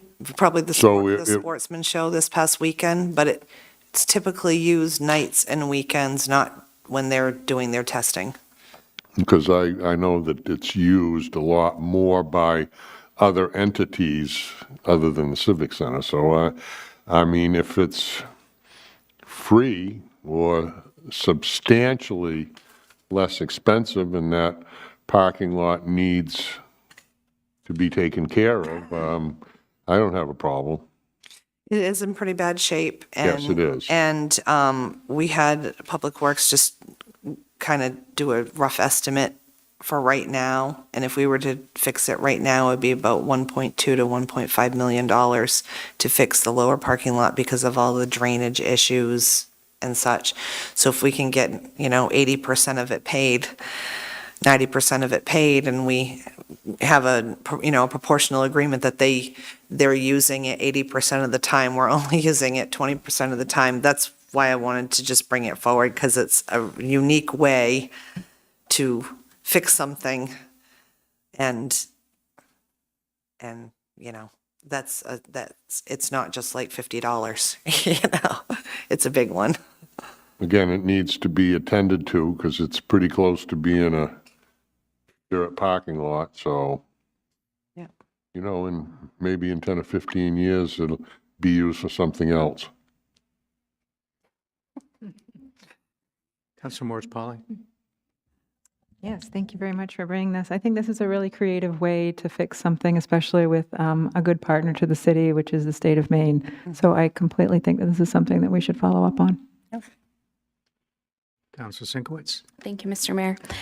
Thank you, Margaret and Aaron, for being here. Margaret, for part 2 of your night. I have a couple questions about understanding the structure, and then I also have a couple questions about use of the lot. So understanding the structure of the grant, there is the local match required, correct? There's some portion of local match required. I think what we would decide is what portion of the time would the Civic Center need the lot versus the state? Yes. And then that's what the percentage would be. Okay, so we're talking about percentages of percentages. Correct, percentages of time, which is probably, I'm not going to say a fairly made-up number, but a fairly made-up number because we don't know. I know that the lot's mostly empty. Yeah. A couple times a year, we need it for overflow, but 99.9% of the time, that's on nights and weekends when they wouldn't need it, because they do all their testing during the day, so I don't see a conflict and I don't see a negative impact to the Civic Center on it, because I don't think that we'd ever butt heads on whose turn it was. Right. Yeah, that makes sense. So when we're talking about, so the grant itself covers 80 to 90% of the cost, right? There's an expectation of a local match of 10 to 20%. And of that 10 to 20%, the city may pay a portion of it. Or the city would pay the entire 10 to 20%? The entire 10 to 20% and get reimbursed whatever. So if it's a 90-10, we pay the whole thing up front. Right. But we get reimbursed 90% of it, and so we're essentially getting the parking lot for 10% of the cost of what it would cost. So I think that's where my question is lying, where is the state is the receiver of the grant, correct? Is the state going to be putting any of the local match in, or is that all city funds? Does that make sense? All city. Yeah. Okay, so the way this would be structured is federal money and city money, and the state would be the Pass-through entity. pass-through entity. Great, thank you for clarifying that for me. The questions I have about lot use is, is there a world in which we want to offload this lot? You mean like to something else completely? Yeah, Like a do we need hotel to keep it or as a to- lot, or do we even need to keep it as city property? Are those open questions, especially for Civic Center use? Yeah, I mean, we sat down with Matt and his team because we were thinking it from an economic development standpoint. Right. Is I don't know if I missed it. I stepped out, but this is a partnership that would have an end date. I think we talked about less than 10 years. It was like the life of the parking lot. Right. So like So- a 5 to 7 year type thing. Yeah, so essentially, we wouldn't be able to do any development or anything like that, to your point. But there's nothing that we can see at this time that's pressing. There was a thought process of some sort of, economic development opportunity in that parking lot. But again, meeting with Matt and his team, they felt that this was probably more beneficial and cost-effective going down this road at this time than what we have in the queue or thoughts or anything like that. Yeah, so more beneficial to fix the parking lot. To fix the parking lot for a significantly discounted rate. Right. So the way I'm understanding this, if we want to fix the parking lot, this seems like a very good idea. The question that I'm on is, do we want to fix the parking lot? Another question I had was about the drainage, which is tied into if we want to fix the parking lot. I think Aaron was mentioning like ecological components. Do we know anything around that right now, how the drainage is affecting any of that? I don't, off the top of my head, it's just something I've heard repeatedly, that the lot just can't be paved. There's drainage work that needs to be done. And I think that some of these drainage issues are the reason why the parking lot's in such bad shape, is the simplest way I can explain it, the way I understand it. Yeah. So, but yeah, so I know that we don't have any other ideas on, I mean, it's never occurred to me to not have the lot, because there are some times where it's beneficial. But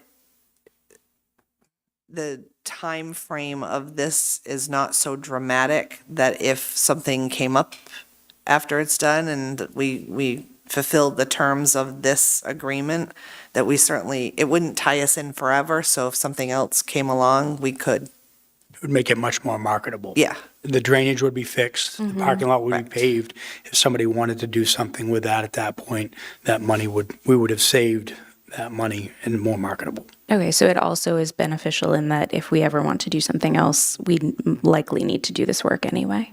Yes. That's really good to know. What was the last thing? One thing, especially if we don't need a rush, I am not opposed to this in any way. I think if we want to do this, this is a great way to go about it, and I really appreciate you both bringing this forward. One of the questions I have about deciding in the future is, are there opportunities for those rare times that we do need the lot to have any sort of parking agreements with neighboring areas, like other areas along Civic Center? So if we were ever to offload this lot in any capacity, could we, for those rare times, have some sort of parking arrangement with a hotel or something like that? Like UMA or Exactly. municipal, or, yeah. I'm certain we could ask about it. We sort of happens organically anyway. On nights and weekends, if we run out of parking and those businesses are closed, people tend to park where they park. Yeah, so. people park where But they yeah, I mean, we certainly could make a more formal arrangement. And I do appreciate as well, we've heard a lot about the need for CDL drivers, and so having a good testing location is also a benefit, and I appreciate that being brought forward. I think at this point, if we were rushing for this year, I would be pretty hesitant, but given that we've got a longer time frame, I think both figuring out if we want to continue to own this lot or if we want to do anything with it, what that would look like for Civic Center for those times that it does need a little bit extra parking, but also going forward in this type of agreement and understanding better what that would look like for next year's grant application process would be great. Thank you. Yeah, because honestly, if there was no interest, we just wouldn't go any further with it. Yeah. So we just wanted to start here. Counselor Lind? I am in favor of it. I say green light now when we got a relationship with the grant writer sitting right there. Completely in favor of it. Just two questions for you, Aaron, very easy. I noticed there was a reference to having it gated and, keeping control. There are 2 or 3 times, maybe a year, that parking lot would be maybe used, and at least once every 4 years during inauguration. I'm sure there'll be exceptions to allowing us to use that for those rare times. I'm sure that could be built into the agreement. Absolutely, sir. I mean, we schedule our exams 3 weeks out. We can shut off any lot we want. So if Margaret called you, said, hey, you know, the Sportsman Show is going to be noon Friday, we know it's going to fill up with a bunch of pickup trucks, you could open the gate.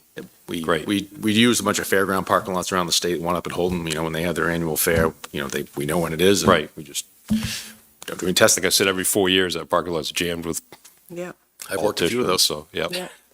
So, and then the reimbursable grant, I worked with those for a long, long time. Some of them work well, some of them not so well, some of them are delayed. What's your experience with this reimbursement? Is it a timely reimbursement? Is it an easy reimbursement? Or is it like a FEMA reimbursement that's terribly tough and delayed? It's not like FEMA, simply because this is already congressionally mandated money that's already out. It actually sits in a different fund. So Treasury's already dispersed the money? Yeah. So Okay. like when FMCSA, like when there's when the government shuts down, FMCSA does not, because the money's already pre-allocated. So it's a pretty sure bet. yeah, the state of Maine, typically when I ran the mix-up unit and the commercial vehicle enforcement unit, I mean, we would see our reimbursements in 60 days. Oh, that's great. Yep, I'm all in favor of it. Thank you. Counselor Judkins. Thank you, Mr. Mayor. This is a pretty simple, pretty straightforward concept. It doesn't take a lot of heavy thought for me. I am 100% in. So if someone was to raise a concern that even on a prorated basis, that the city's spending a lot of money on a parking lot that forecloses any other development opportunities for 8 or 10 years, and at the end of 8 or 10 years, you've got a broken parking lot again, what would you say to that person about why this still makes sense? Well, one, the drainage will be fixed, so even if we had to repave it again, it shouldn't cost as much money, but if you wanted to sell the property, still, a lot of the problems have been fixed, other than cracking pavement at that point. But I kind of feel like, I don't know, I mean, it's really bad right now, you know, so it's hard for me to answer that because I really haven't given a lot of thought to actually going that route with the parking lot. My goal is to try to get a parking lot and, you know, a major repair under control for a very low cost, and then it's also being used. And we're not losing control over it. It's still our parking lot when we need it. So I really haven't given a lot of thought to what we would put there if we were to sell it. So that's hard for me to answer. I don't know if you have. Yeah, I mean, I would just add that, you know, I've been around too long now, and I don't remember when the last time, that parking lot hasn't been paved in 10 years. Oh, it's, yeah. So, you know, it would, I would be willing to bet that it will be in a lot better condition 10 years from the paving Correct. than it is now. So I think it will be left better than found, if you will. But it's a valid question. There's going to be CDL trucks and things like that on it. But, you know, I think it's going to be the use that they're talking about and the amount of time that they do it, and the agreement that we have can all be part of that, so. And so another question about the proportions. I don't know why I thought this when I first read about it, but I thought we were talking about, well, they'll do 3/4 of the parking lot because they're only going to use it 3/4 of the time. Well, that doesn't make sense. It would be the whole, the whole parking lot, and Yeah, the the whole- costs would be shared proportionately, not. Yeah, it's the whole parking lot, but there is a portion of the parking lot that would not have paving lines, right? It would be set up for their driver testing, whatever requirements you needed, right? Okay.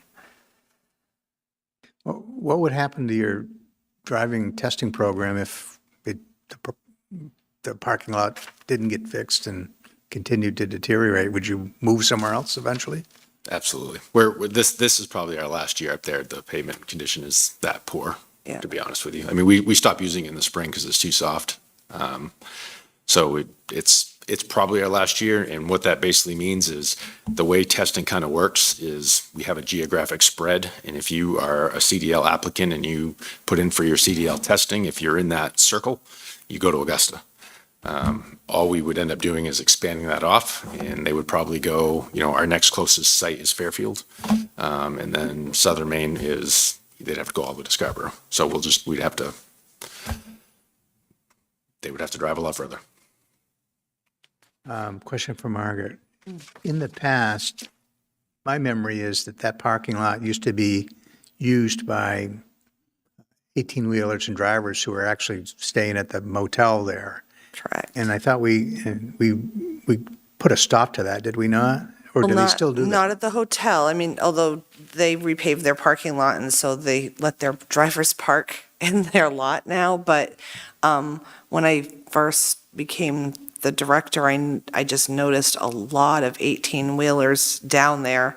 And I think over time, because it's kind of out of sight, they had sort of commandeered it.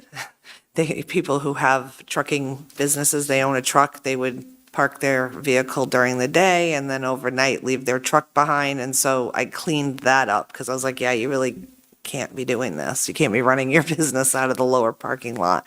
So, but the hotel ones, they've been parking at the hotel, but when they need to, they still do park overnight. But they're usually gone by 5, 6 o'clock in the morning, so we don't see them very often. It was really just the other ones that were unauthorized that had sort of taken up home. Are there other questions, comments? Anybody else wants to weigh in who hasn't? So I've heard a couple of positives. Nobody's objected. So I guess the sense of the council is that it's something that we want to keep on the table as a possibility for next year. Right. Yeah, that sounds good. That's exactly what we're looking for. We'll stay in contact with Aaron. For his planning a year beyond, he'll know that there is an interest. And then any details that come out of that will obviously come back because it's a match grant. And there'll be a vote on that to approve me entering into an agreement. But again, didn't want to do a lot of work up front if there was not interest to it. So thank you. Correct. Thank you. Thank you. Thank you.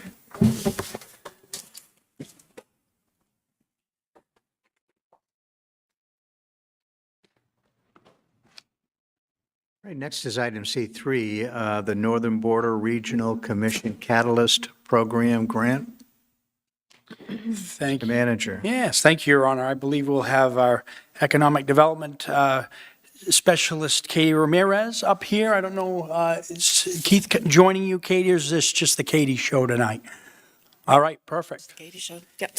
All right, yeah, and she's going to talk to you about the NBRC Catalyst Grant that we have been invited to apply for, and our thought process behind perhaps checking off a box in the master plan that is out there. So I'll let Katie get into this as to the particulars of what she has. Okay, wonderful. Thank you so much. Good evening, everyone. Mayor Mark O'Brien, City Manager Mills, and everyone else here with the City Council.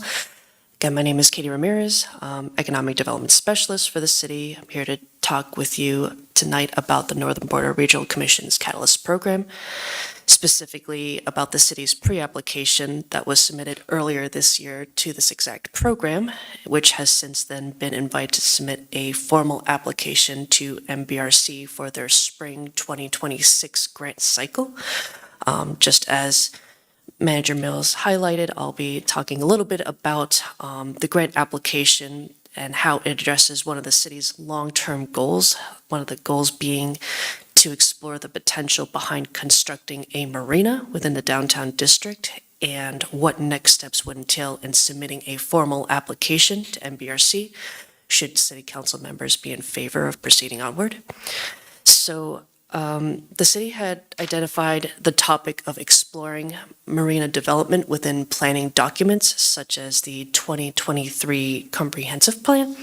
And it was also brought up again during the 2026 City Council goal setting discussion.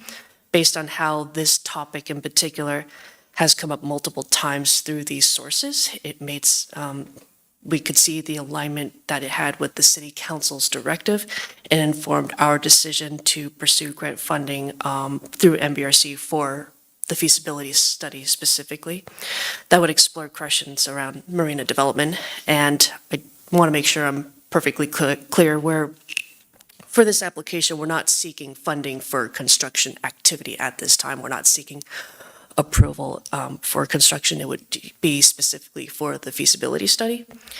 And to go a little bit further into depth about the study itself, it would cover questions, including but not limited to what would be required to significantly improve waterfront access to boaters.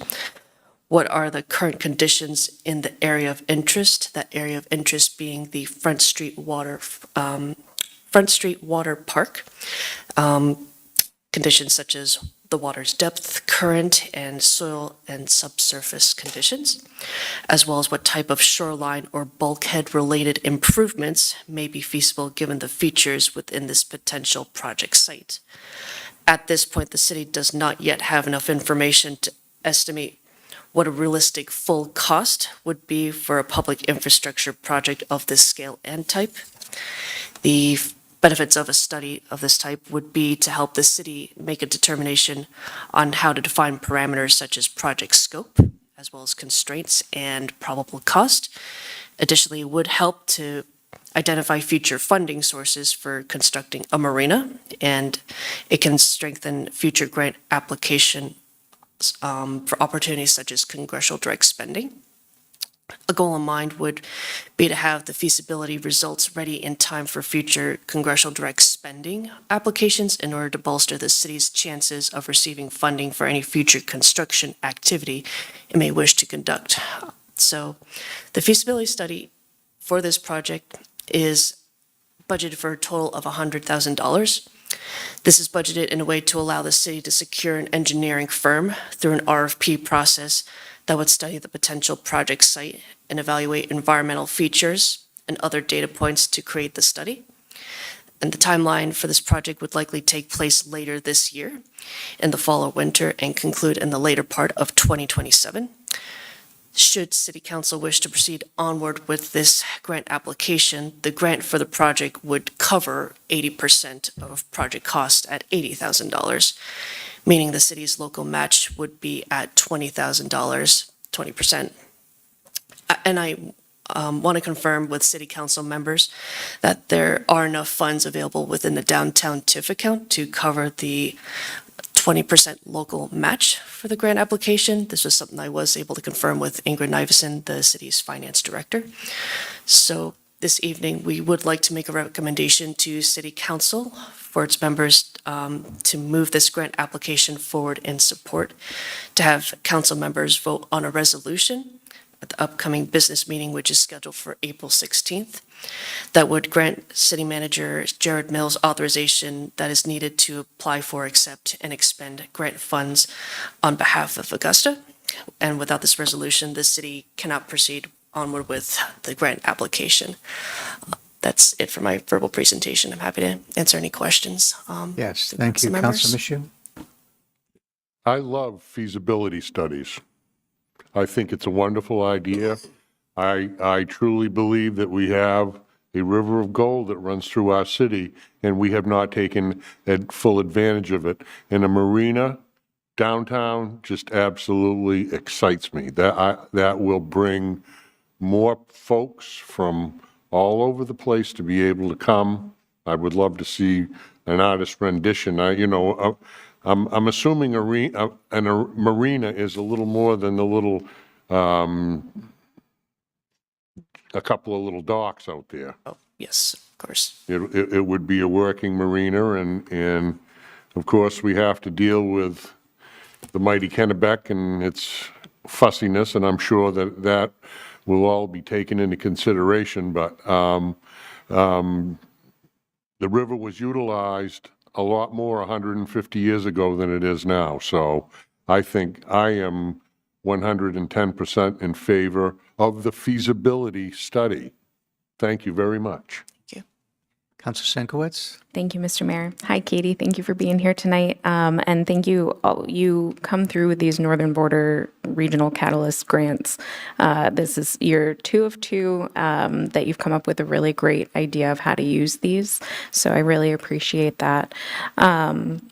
I love this idea. I think it's fantastic. We've talked around this for a long time. It comes up almost every time I'm downtown. Somebody talks about something to do with the waterfront and how we can utilize it more. So I think that this is a great way for the city to move forward and kind of understand what we're grappling with a little bit better. My questions about the feasibility study are, how will this intersect with the Front Street project, given that that landscape is going to be changing pretty significantly for next year? And we also hear a bit about the river itself to the south, that there may be parts of the river that make it difficult for boats to come up this far north. If the feasibility study would be able to kind of have that within its scope, or if that would be outside of the scope.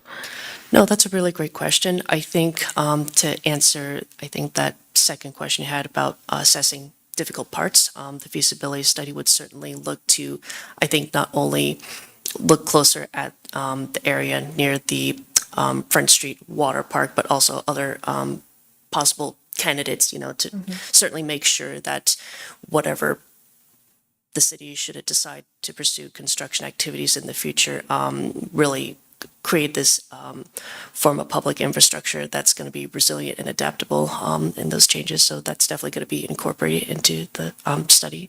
And your question earlier in regards to how it intersects with the Front Street Resiliency Project, I think one of the things that the feasibility study would certainly look to do is take into consideration the concept designs that are already in place and incorporate that into whatever renderings and pathway forward that would be determined based on the specific needs of that project, but also ensure that it doesn't compromise the integrity of any construction efforts for this marina.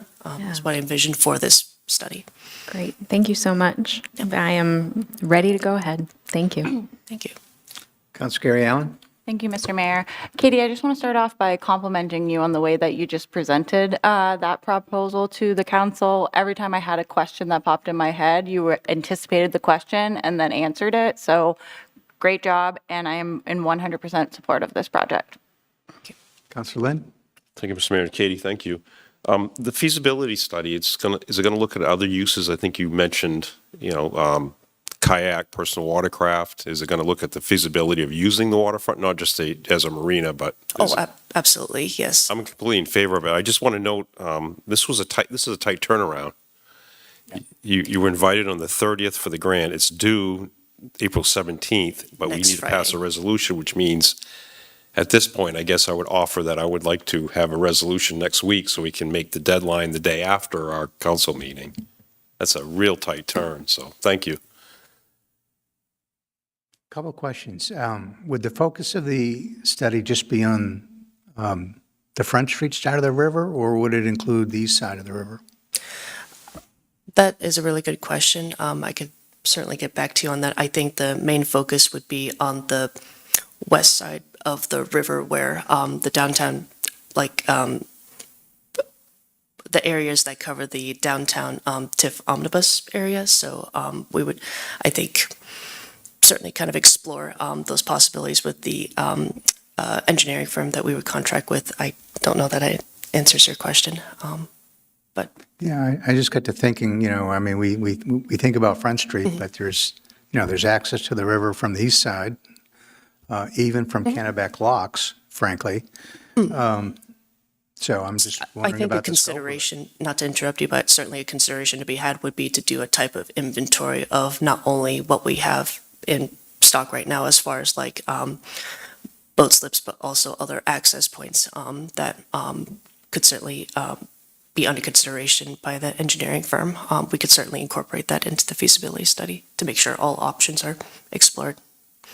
My other question has to do is, would the focus of the feasibility study just be focused on the physical challenges of creating a marina, or would it look into the economics of trying to operate a marina? Yeah, no, that's a really good question. Aside from the environmental features and those kind of physical aspects that go into the construction, I think the feasibility study would certainly do a type of market analysis to see what industries would benefit from the cultivation of a marina, whether that be like those that are invested in the boating industry or other businesses that are river-based, would certainly be incorporated into the feasibility study to speak to the economic benefits of a marina. I mean, because there are marinas south of us on the river, which might impact, the success of a marina farther up the river in Augusta. So I'm just wondering whether that would be taken into account. Sure, yes, it would. You think so? Yes, yeah, Okay. it would, yeah. All right. Any other questions, comments? Councilor Lynn wants to sponsor an order. Are there other sponsors? Mayor and Everybody? council. Yeah, okay. Okay, mayor and council next All week. right. Thank you, Katie. Thank you, Katie. Thank you.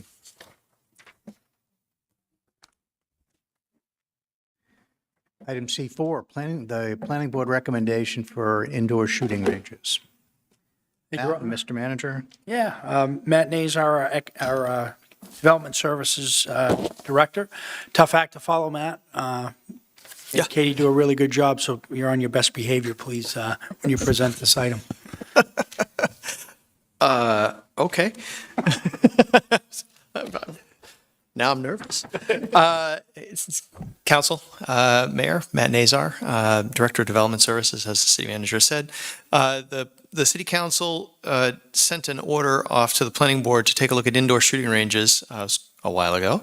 The planning board took some time to take a look at it for a number of different reasons. It was they saw the issue as relatively complex to try and address.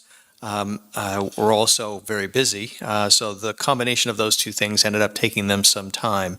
But you do have a recommendation in front of you. That recommendation is for changes to the land use ordinance. In addition to that, the planning board identified two different sections of the code of ordinances that would also need to be changed, and then made a suggestion, a recommendation that there would be a licensing ordinance as well for indoor shooting ranges, although that is something that doesn't necessarily have to occur. It is entirely up to you as to whether or not you want it to occur. The recommendation from the planning board was a unanimous recommendation. For the items that are added or would be added to the land use ordinance are identified in green. So they would add a definition of an indoor shooting range. They would add, it's allowed in a number of zoning districts, but they would add those zoning districts in as well. So they've got, the zoning districts they've got would be, they took a look at all of the urban compact zoning districts, and the following three districts were selected within the urban compact. So they were looking very specifically at the urban compact, as was something that was discussed in the council order. That was the CC, or the Regional Business Zoning District. That's primarily along Western Avenue, but it's also in a couple of other areas in the city. The CD zoning district, that's out near the Civic Center and the Marketplace. And the GS, the CC also includes the area around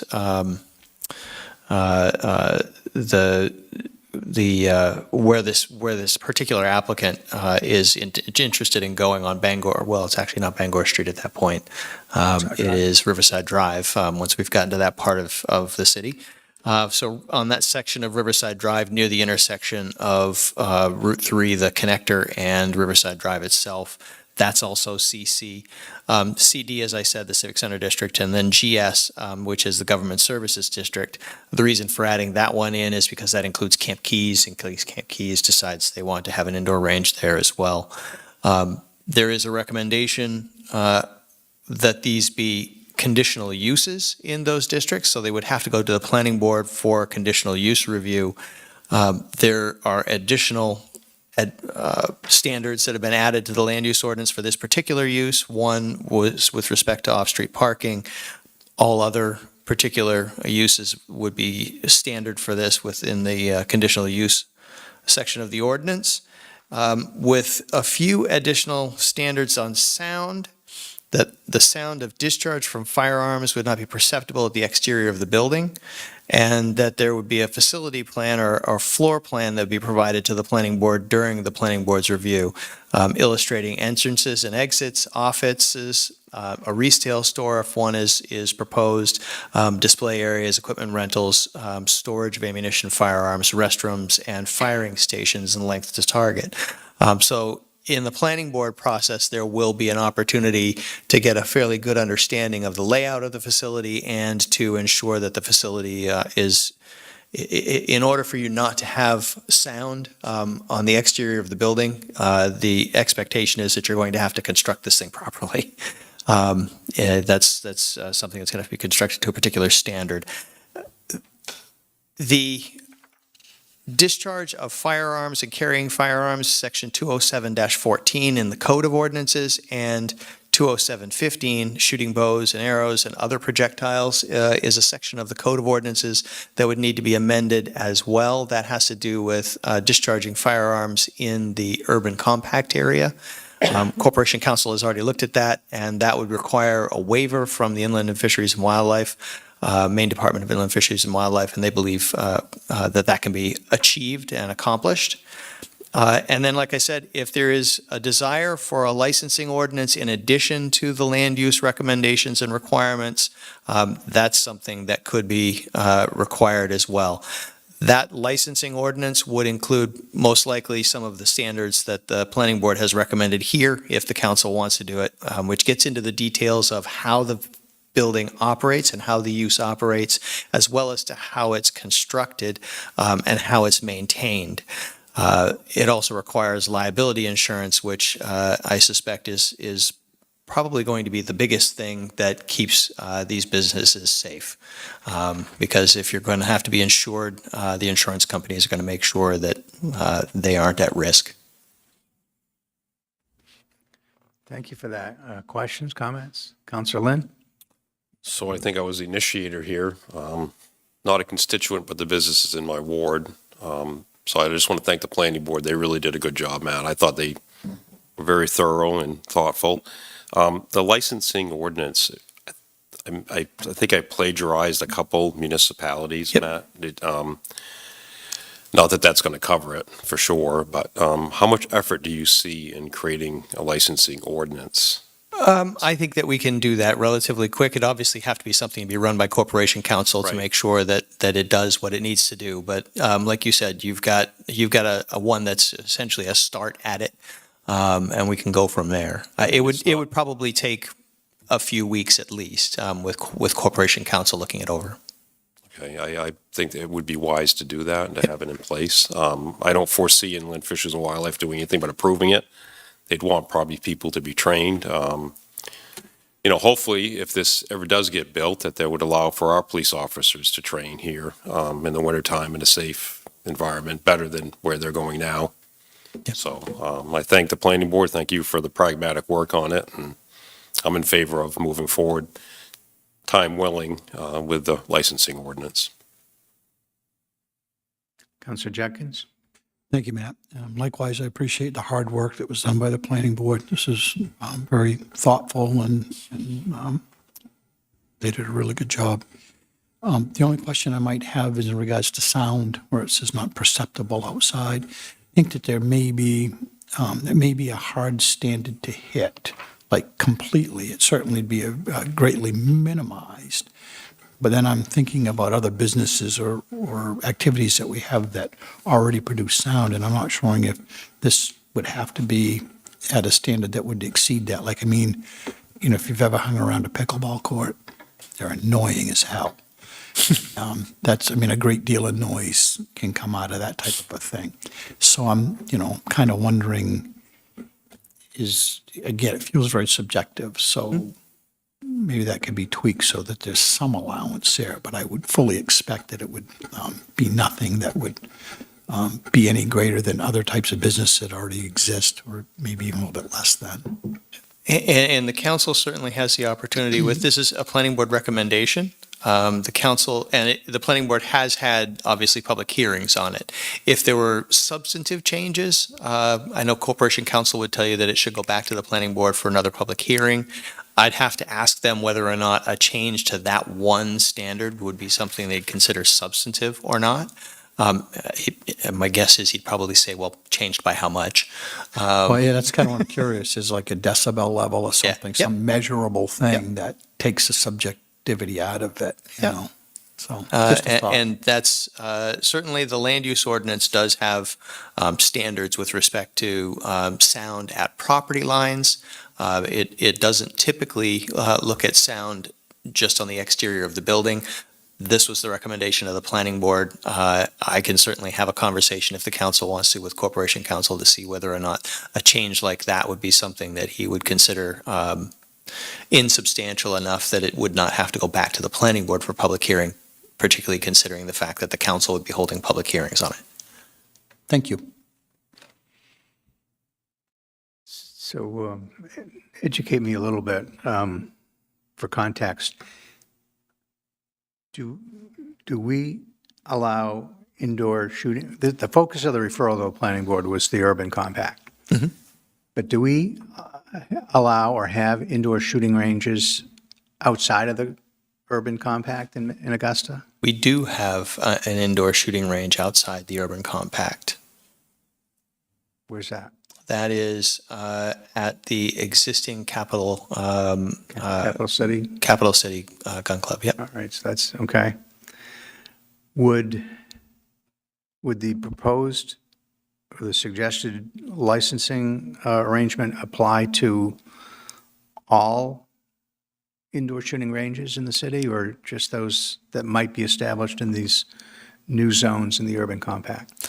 That is an excellent question, Mayor, and one that had escaped my analysis as I looked through this and was thinking about the planning board's recommendation.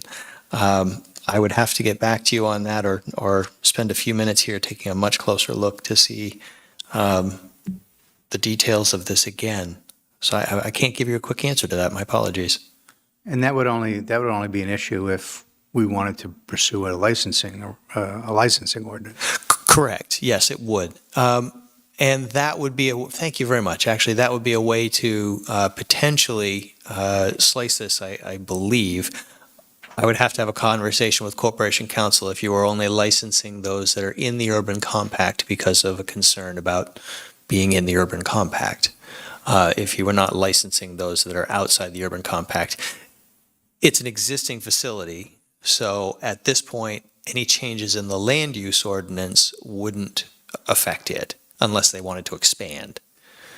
But the facility as it exists today could continue to exist. It would be considered, for the colloquial term, is grandfathered. And the recommendation for the new zones would be as conditional uses. Yes. Is the existing outside of the urban compact, are the existing possible, is it a conditional use wherever it is now in the city? If someone was to do one elsewhere outside of the urban compact, would it be a conditional use wherever it is? No, the recommendation of the planning board is that it would be a conditional use in those, this would be an indoor shooting range, be a conditional use in the three districts that they recommend, CC, CD, and GS. It would not be allowed in any other zoning districts. So the one that, the existing facility, the one that is outside those zoning districts would be a pre-existing non-conforming use, again, usually termed grandfathered. Augusta's land use ordinance allows pre-existing non-conforming uses to expand through the conditional use process. So that particular facility where it is could continue to exist in perpetuity and could potentially expand under our current ordinance. You could not establish another one in any other zone other than the CC, CD, and GS zoning districts. Really? An indoor range. You could establish an outdoor range. But you couldn't do an indoor range outside of these three new proposed districts. That is the recommendation of the planning board. That strikes me as odd. Maybe not. I had another question. I don't remember what it is right now. Oh, since we're adding, all right. So I was going to ask you about the fact that we're adding a definition of indoor shooting range, but it's probably because we weren't allowing new indoor shooting ranges anywhere else in the city up to now. It was a matter of needing to separate out that particular aspect of a recreational use. Shooting ranges, both indoor and outdoor, were considered recreational uses in our current land use ordinance. That was how they were folded into that particular use. This separates indoor shooting ranges from that particular use, creates it as its own use, and then identifies the zoning districts where it would be allowed. I see. All right. All right. I've monopolized it for long enough. Councilor Sienkiewicz? Thank you, Mr. Mayor. Thank you, Matt, and I echo my fellow councilors. This is really good, thoughtful work by the planning board. One of the things that Mayor was just talking about is one of my questions as well. Outside of the urban compact, so like the rural river district and things like that, are indoor shooting ranges permitted uses or conditional uses outside of the urban compact? No. Under not at all. under the proposal, because you would be creating a new definition and a new use in the land use ordinance, the recommendation of the planning board was that indoor shooting ranges would be conditional uses in the CC, CD, and GS zoning districts, that there would not be indoor shooting ranges elsewhere in the city unless new districts were added at some point in the future. Can you explain to me why that recommendation came about? Because I think I'm confused in that we asked about within urban compact. Is it because, follow up, is it because we only asked them to look at the urban district? Yes. The planning board, that was part of the time that the planning board spent trying to figure out exactly how to move this forward, and it was very specifically because the council asked about the urban compact area. That's right. Okay. So we could always consider at some time or in conjunction with this, other zones outside of the urban compact for an indoor shooting range in broader parts of the city. Yeah, and at this point, there are no other requests that I'm aware of for indoor shooting ranges elsewhere, except the one that exists can continue to exist. Okay. Sorry, Councilor Sienkiewicz, I hijacked your time. So it was a point of clarification that helps me understand as well. Thank you, Mr. Mayor. Go ahead. I was just going to say the one, and I was going to re-emphasize the one that exists can continue to exist and can expand if it wishes under the conditional use criteria. Great.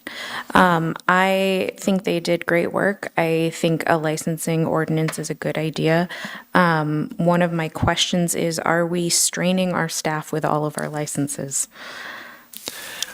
I don't anticipate a lot of these. Okay, yeah. I mean, that's just my guess is that because of the cost of creating one of these, I would expect that we will see few of them. They're not cheap to create if you're going to do it properly and safely. That makes sense. And I appreciated your point about liability insurance. That makes sense to me. I hear Councilor Judkin's concern about the sound. One of the things, I'm not sure how you go about this because I have also heard that critique of pickleball courts and echo that. I also think that, especially within the urban compact, because people generally know that we are not allowed to discharge firearms within the urban compact, that this particular sound could be distressing or kind of produce a lot of calls to emergency services or things like that. So I'm not sure. I agree with Councilor Judkins about what was the word? I lost it. That it's not a hard and fast decibel, that it's subjective. Is that the word? I also think that if it's possible for us to be a little more stringent with this particular sound, it may behoove us to be a little more stringent. So I guess I don't want to dig into it too far and end up sending it back to the planning board, but do we know that that is possible? To have I not mean, perceptible I sound? would expect it's possible. You could certainly build a facility that attenuates the sound so that you can't hear it outside the building. I don't know what that would cost, but I suspect that that's possible, yes. Okay, because another concern is, creating a conditional use that's not attainable. I think at this point, I'd be happy to move it forward, and maybe see if there's an issue with it, with that particular point. Yeah. Thank you.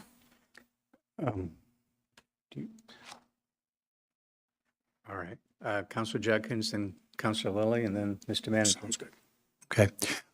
So just a little point of clarification. I've been in these types of facilities. Actually, my son, when he was in the Air Force, a CADM officer, helped build and construct these types of facilities. And it's, the sound is, it's not imperceptible. To me, that says you can't hear it at all. It's not, but it wouldn't sound like a gunshot. It's just a slight, it's like a puff, very muffled. Typically, the people that are going into these for their own ear protection, like with rifles and things which tend to make a much louder sound, they're doing it now with suppressors, which actually just on the firearm itself is quite a bit of reduced noise. You can kind of hear it outside, but you have to be relatively close to it to hear it. I know you've shot in these types of facilities before. So I don't think the zero is possible, but very, very close to it.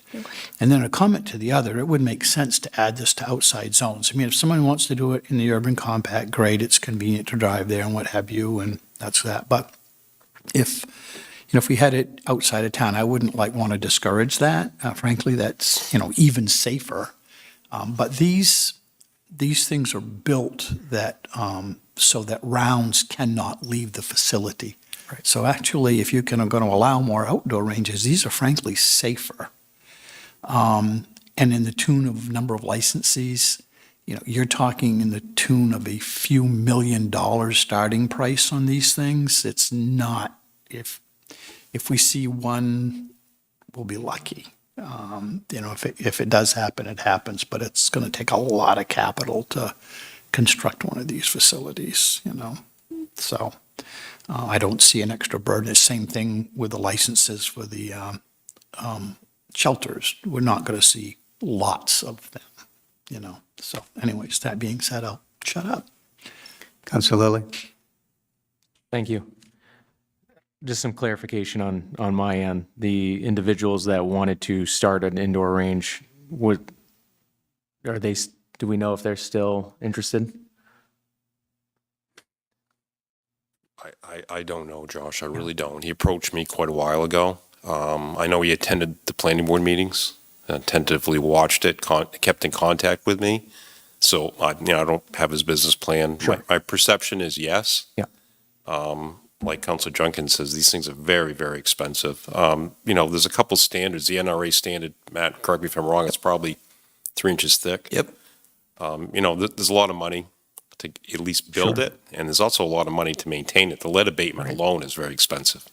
Do we know if where they were looking to have it built, is it in any of these areas? Or were It they just is. looking- I Okay, attended so- the plan. That was my question to So the that- planning board. Yeah, the perfect. final planning board meeting, they had it up, and it's tough. I would say the zoning maps are hard to figure that out, but I was very specific. I said, is that part of that zone of where this individual is? And it is. It is. And it seems to work. It's appropriate. The only thing, and I had a question, Mr. Mayor, if you don't mind. Another question, not responding, but I'll wait. Yeah, are you? I was going to, you had brought up one of the things that I was going to ask was, I'm assuming, and this is an assumption, but without the licensing, there already are standards that this company would have to provide or go through to have something like this built? Without licensing, there's nothing that the city has that would require them to build in a particular way. just the conditional use. It's a conditional, yes, the conditional use criteria, yes, my apologies. Yes, the conditional use criteria would still have to be met, of course. And the planning board would likely get into some of the more detailed issues in the conditional use criteria if there's no licensing scheme that's put in place. I suspect that if there was no licensing system in the city, the biggest input on how these things would be operated and constructed would probably be the business's liability insurance. And that's what I was going to ask, if they're going to have, if they're required to have insurance, but the only way we can require that is through Through a licensing system, yeah. So we probably would want to have that then, or talk about it at least. Okay, that's all I got. You want to go in? Or Just real quick, when we were talking about the decibel and the noise, we already have standards, as you said, at the property line. 60 decibels at the property line. So, I mean, could we treat this the same as any other business? I mean, I think it'd struggle to get to 60 decibels at the property line. God, it would not Yeah. even be close. I mean, Not so you close. wouldn't have to create a different standard for shooting ranges. We already have a standard in place for noise, right? For this particular user, I don't know exactly where their property lines are compared to the building. I would agree it probably is fine. The Just 60, and just for everybody, 60 decibels is roughly talking voice. That's what 60 decibels is. Unamplified, this is 60 decibels. So that's a general understanding of what it is. If you're talking about a building, if you're in a building that has multiple businesses and they share a wall, your property line might literally be your wall. Good point. Councilor Lynn? Just two things, Matt. I just was going to suggest what the city manager just suggested. We have the standard. I mean, my ward there's an auto dealer that kind of, you were up there several times with a meter over the years, right near this business. So I think that would work. And then the other thought escapes me. We could always amend it. Of course. I mean, nothing's cast in concrete. Yep. So if it's an issue, it's an issue. But I didn't know the NRA standard, that book, if it had maybe something in there, I was going to go look at it, and maybe you could look at it. There might be a standard in there. I'm not familiar with all of the standards, as you say, yay, Yeah, Vic. it's huge. But I think but the it city may manager's have- point is well taken. That's the standard we've established for every other business in the city. Yep. Irregardless of what it is, I think that's consistent and fair, and that would be simple. This is just a recommendation, by the way, so.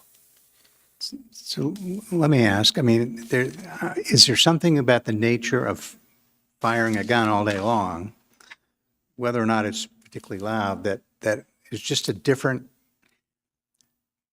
might it be a different sort of annoyance than just a periodic dealership intercom or something like that? I'm just wondering whether a constant rat-a-tat-tat all day long, even if it's a little muffled, might be a different experience for abutters than what we might usually think of as normal for the boundary line. And that's an excellent point. Decibels are non-denominational, so to speak. They don't distinguish between the perception of what the sound is like. It's just a level. So that's a question for the council. I think that is certainly one that's important. Councilor Lynn? I would just reflect on the particular business I was talking about, the use of those tools, the air guns, all of that was, so it was very similar to, as you described it, the rat-a-tat-tat. It was all day of air pneumatic guns going off, tire changing. It was constant, that loud, in fact, almost as loud as a firearm at times, so that was all the time. That standard applied and it worked, so. Councilor Michoud? I live approximately a mile from an outdoor shooting range, and sometimes it sounds like a war zone, so I can't imagine that an indoor range, the amount of noise would ruffle too many feathers, just from my point of view. Other comments? So I guess the question before the council is, do we want to advance all of this or part of these recommendations? Let's talk about changes to the land use ordinance. Counselor I have Judkins? one other question.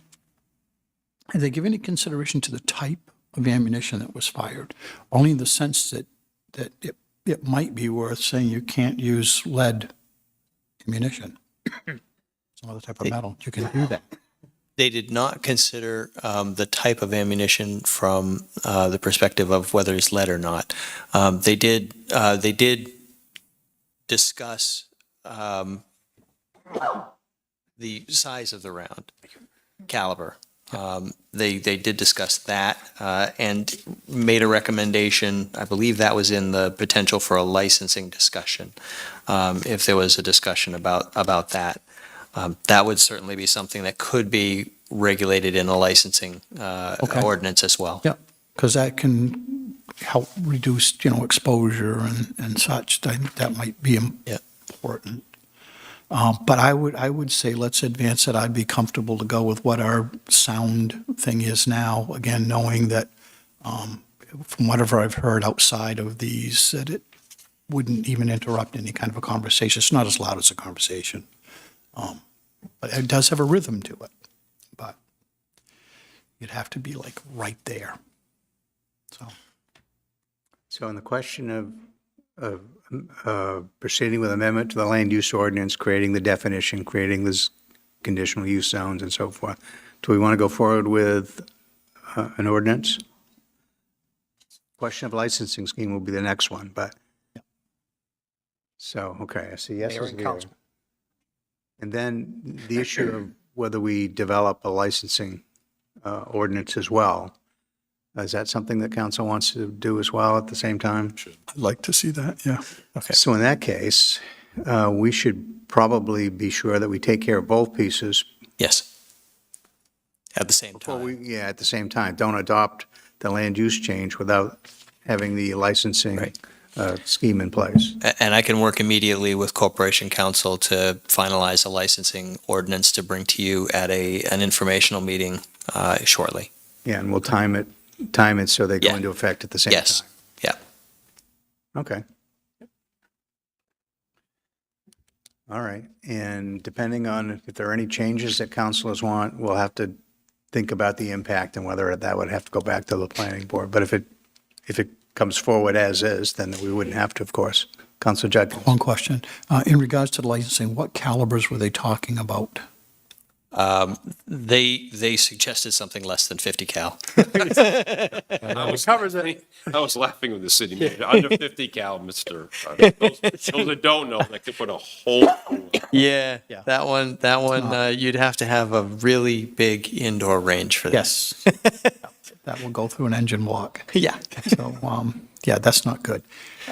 But more of the standard, like the hunting type, I wouldn't even see some of the hunting rifles being there, probably more like, just a normal. I would like to see something more than 22, but, Right. Just sit under 50. under 50 at all. That's fine. Yeah, I think quite a bit under 50 perhaps. So, Right, Mr. Manager, you need anything else? I think I have the direction. Matt will jump on this. Absolutely. So you don't need a committee for the license? I do not. So we'll take care of that. We'll take care of that. Please don't. Please don't. Thank you, Mr. Mayor. All right. Thank you, Matt. Really appreciate it.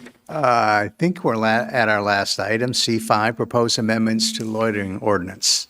Councilors Austin and Lind, who wants to take the first crack? Councilor Austin. Thank you. I can kick us off on this, although I expect it'll be a very collaborative discussion. About 8 months ago or so, I asked for a meeting with the city manager and corporation counsel, just because we're constantly hearing concerns about public safety on our streets, on our sidewalks, in our public places, the rail trail, shopping centers, and occasionally we have a very serious incident. And I sat down with them and just was asking, isn't there something we can do as a city by way of an ordinance to address this in a way that's enforceable and will, stand up to judicial scrutiny. And Cam and I went down, a few avenues and explored a few, possibilities, and eventually ended up with the loitering ordinance to really try to strengthen that and define it in a way that would meet those criteria of enforceability and standing up to scrutiny. And one of the features that we really liked about it was that while anybody can call the police and report a violation, it doesn't require it for enforcement, and we thought that was a really key element. So it did take some time to get to a point where it was in the form of recommended changes, and at that point, I reached out to a few counselors just to sort of test if there was interest in this, and there seemed to be. And at that point, I reached out to Counselor Lind to really give me his feedback and help poke some holes in it before we brought it forward. And that's how we ended up here today. And I guess I'll let the city manager or Counselor Lind weigh in on it from there. Sure. So I want to thank Eric for the opportunity. I don't know if I chose the word poke holes in it, but I pushed pretty hard. Make no mistake, we're very different in our approaches. So I pushed Corporation Counsel and I think the chief pretty hard on this ordinance. It's a well-written ordinance. I think it covers a lot. To include public entrances to businesses and buildings, we've seen that. We've seen times, and I think I called the city manager once, where we had sidewalks blocked completely, pathways blocked. So I think Cam did a good job of putting this together. I do want to take a little bit of a moment and talk. I've had some city councils and I've had constituents. If you remember 2 years ago, I offered an ordinance on aggressive solicitation. In the research with this one, I discovered Portland has an aggressive solicitation ordinance, as well as Bangor. They are almost identical word for word as the one I authored, but they are old. And so again, I wanted to resurrect that, and I pressed Cam again. If you remember back in 2024, Cam was very cautionary then, not so stringently opposed. He is more cautious now and is given the opinion that we really shouldn't press forward, and I agree with him. And I kind of want to just give you a little bit of an input on that to try to put that to bed. And I'm going to use a military term, bluff, bottom line up front. I'm not going to read all of Cam's opinion. We don't have that much time, but I want to at least read one part of it. So as a result, I would caution against moving the discussion of solicitation ordinance forward in its present form to the extent the council's interest in solicitation ordinance is to promote enforcement of existing state laws. There may be other available options before the city, such as public education efforts, informing residents of their rights and availability of police enforcement for particular issues, or modified enforcement policies. So that's a fancy way of saying, when I said to Cam and I said to the city manager, there are existing laws to deal with it. We need to promote that. We need to let them know that. And I wanted to send a clear message because I think, it's important for the council to let the chief know that we're not going to accept the behavior that was reflected in that old ordinance. And so we're going to ask him to enforce those laws.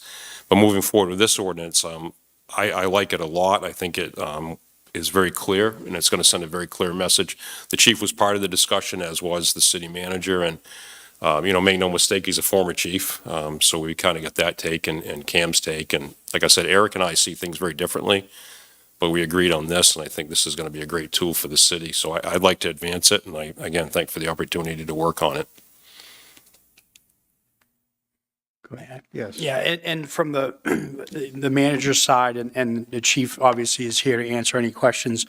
My biggest concerns were, A, that it passed the scrutiny of Corporation Counsel, it is enforceable, and then B was, will the police actually enforce that? Because the part that the chief has researched is these unreasonable solicitation ordinances that are on the books in Bangor and Portland aren't enforced. He's had conversations with the chiefs, and they're there, but they don't enforce them.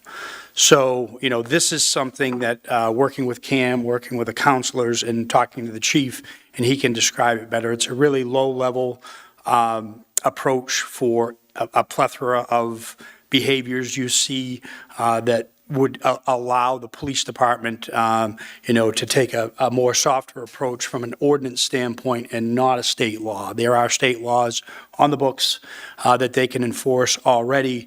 What this does, and and it may be a poor analogy, but it's almost the equivalent to a parking ticket. And if they see something that is in violation of this loitering, obstruction, a public way ordinance, they would go up and address it as such, seeking voluntary compliance.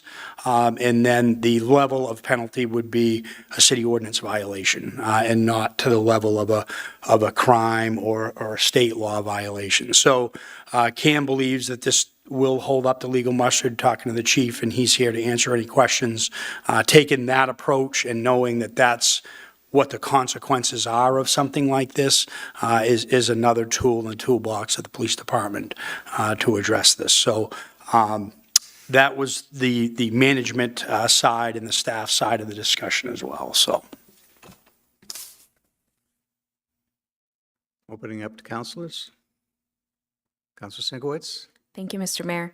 Thank you, Councilor Austin and Councilor Lynn, for bringing this forward. I think I had the opportunity to look at our current loitering ordinance, and this is an incredible upgrade in terms of clarity and enforceability.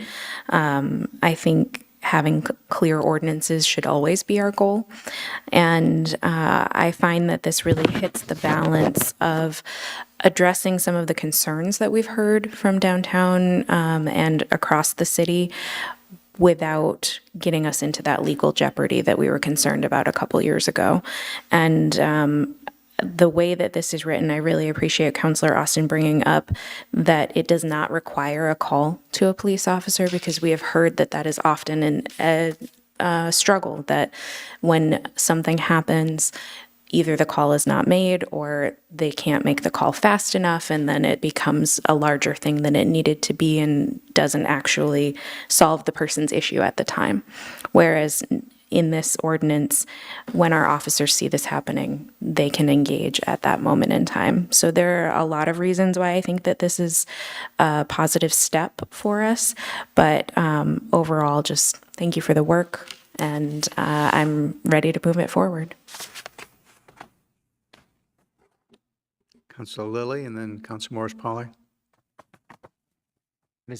As I'm looking this over, I just had a question. Is this any concerns during events and things like that? I'm thinking 4th of July, when everybody's on the bridges and things like that. Any concerns where law enforcement will have to choose people just standing there?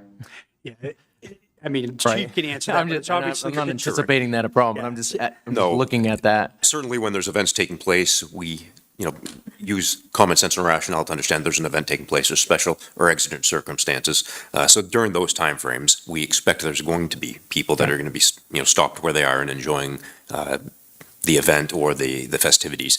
What this is designed to do is for and I use the example not by name, but last year we had a gentleman that was downtown and he started posting signs down on the side of Water Street. And just recently we started having a young lady that was leaving her shopping cart unattended, and we had to work with Park and Recs over the course of a couple days to get due notice and get that moved along. What this would allow the officers to do is to take a proactive stance when they're available to address these with that person as an individual. Blocking the sidewalks, leaving the litter, cluttering up the entranceways. I think it could be a viable tool, again, to plagiarize and say that it's added to the toolbox. As the manager said, and I just want to reiterate, it's an ordinance violation. So if I walk up and introduce myself to Kevin Lully, who is blocking the sidewalk, and he's failing to comply, and I issue him a citation, there's nothing more I can do. I still can't make him move that property. I can't force him to move it. I can't arrest him for not doing so. If he refuses to sign the summons, I can't arrest Kevin Lully for that either. Once this goes to court, typically we're looking at anywhere from 2 to 4 weeks down the road for average court date turnaround. I would have to go in and testify, as to what took place. City ordinance violations are actually very easy to prosecute in courts. The unfortunate piece is once we get it into court, that we'll run into the same, or I believe we'll run into the same situation that we have with previous ordinance violations, and this is the same hurdle that both Bangor and Portland articulated to me is that once the judge finds out, that this is somebody that doesn't have a home, they start remembering what the homeless protocol alludes to, whether they have it accurate or not. That's the first thing that comes to mind. The second question they're going to ask is this still going on? And of course, the answer to that is no, this is 2 or 4 weeks later. And then the majority of the times, those types of incidents are just, I don't want to say they're dismissed. They're not thrown out, but they're dismissed. So there's no fine that's assessed because the people don't have any money to pay them anyways. We hope that voluntary compliance is certainly the goal. And again, what this does is this, going back to that tool, is this is just something that the officers could have as an additional asset to bring forth. Educational campaigns were mentioned with the use of Dawn Kearns, our community response specialist, and Haley Govan, our communications director. There's all kinds of informational pieces that can go out to include social media, radio, and in person. So I think there's a good educational opportunities associated with this. Councilor Morris Polly. Yeah, I think Chief Lowly just answered all of my questions, so I'm good, thank you. Councilor Lind. So, Kevin, what we dealt with a couple years ago, people have the right to solicit, they have the right to ask people for help. Yes, sir. Clearly. So the issue was, and really it was closer to the pandemic, if someone is walking along and somebody was to harass them or threaten them, and they felt threatened, that in of itself is that a crime? Or That's a crime. So that was the messaging I wanted to get out to people, to say, we want a safe city. And if someone's walking up grabbing you, they can't do that. They can't harass you. We don't need the solicitation ordinance. Everything is in place. We just want to make sure people know that we're here as a council saying you can feel safe in our city.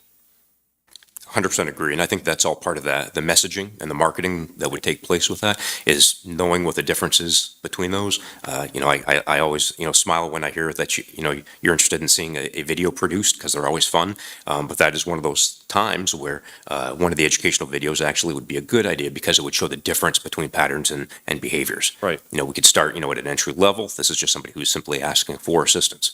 There are some people, at the end of Western Avenue, there's some gentlemen that have been soliciting there for 10 years. That's right. And they leave people alone. It's not an issue at all.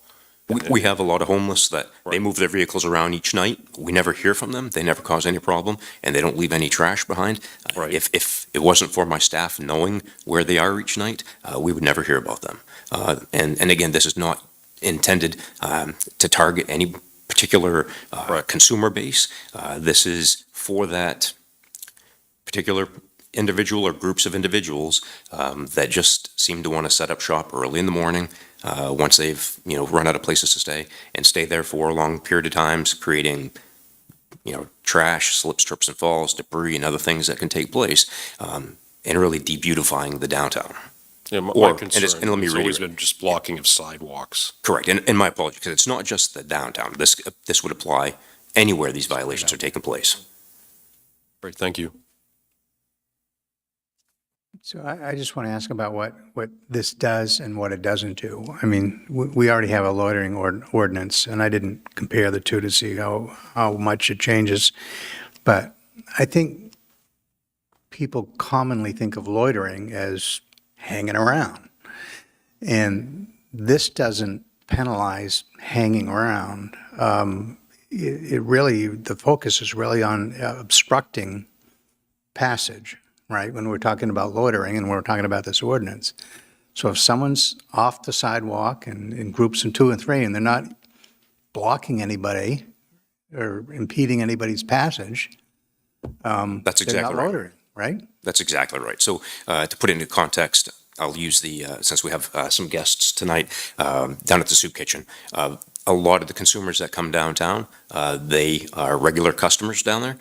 They will stand to the side. They know that people have to be able to walk by and have the right to walk by without having to walk out into the street or, cut in between cars. And the vast majority of those consumers do exactly that because they don't want to be a hindrance.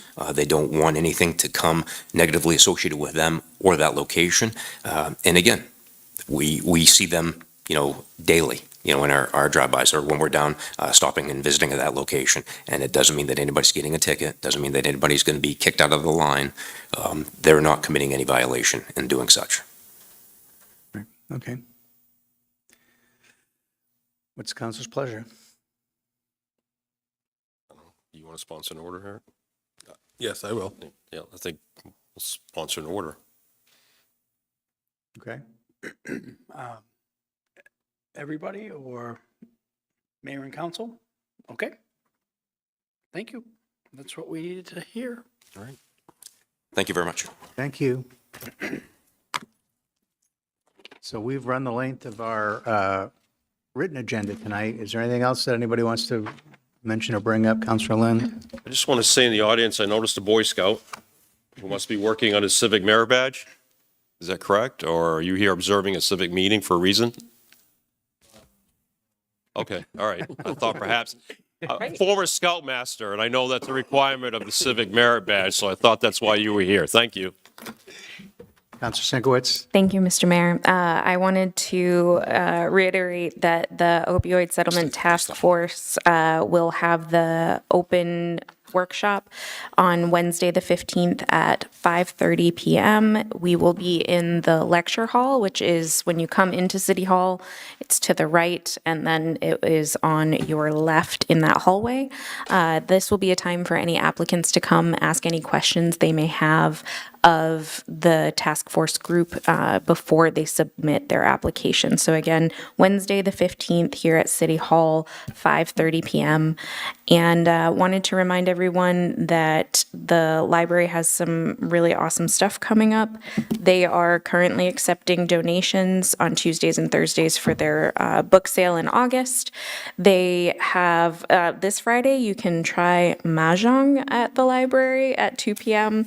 And various things throughout the upcoming April break, which will start on the 20th. They'll be closed that day, but they have various artists coming in like Maple Lane Pottery. There's a 3D printing night, just a lot of things for kids that week, but most of them do require registration because the spots are somewhat limited. So if you're interested in that, please go either call the library or go to their website and sign up. Thank you. Thank you. Councilor Judkins? I'd just like to say that we have a wonderful organization here in town called CARA, the Capital Area Recreational Association. They help provide recreational opportunities for all of the kids here in the Kennebec Valley area. We're in the midst of a big fundraiser right now. We actually received, the land was owned by the state this last year, got passed over to us now, belongs to CARA. But from that, there's a whole lot more maintenance that's required, and the road was in really, really bad shape, and it needs some real assistance to pull it off. We had a meeting about it last evening, and the mayor can maybe help me with these numbers. But we have, I believe, like 240 kids signed up for Little League. Yeah. Some of the other baseball programs was another 240 kids, and I believe there was over 300 in the soccer lacrosse programs. So just in this last month coming, or this coming month, it's going to service like 600 youths here in our area. And that's just the beginning of the season. So people out there listening, this is a nonprofit organization. It operates on a shoestring. We do have an auction coming up that's sports memorabilia and other things. But it also would take direct donations. You can go to the Facebook site, which is under CARA, K-A-R-A. Or if you had goods that you might want to allow to be auctioned off, if you're a business and would like to be, have signs up on the fields or even be included in the auction book, it's a little bit of notoriety. That is something else we can do too. And again, just reach out to the CARA on Facebook and see if we can help this organization out. It's tremendously worthy. It's all about the kids. Thank you. Thank you. Mr. Manager? Thank you, Ron. I just want to point out, today the Augusta Age Friendly had their luncheon, their thank you luncheon for the groups that had helped out this year with the Sand Buckets program. If you recall, they have the Public Parks and Rec Department partners with Age Friendly to provide the sand buckets and sand. They deliver them to folks in the community who are in need. Excuse me, and then the Sheriff's Department actually has some of their folks that help shovel driveways and things like that. So the mayor, Councilor Lynn, and I attended their appreciation luncheon, and it was very well attended by the folks that helped out. So all great things happening in our community. Anyone else? All right, we're done for tonight. Thank you very much. See you next Tuesday, right?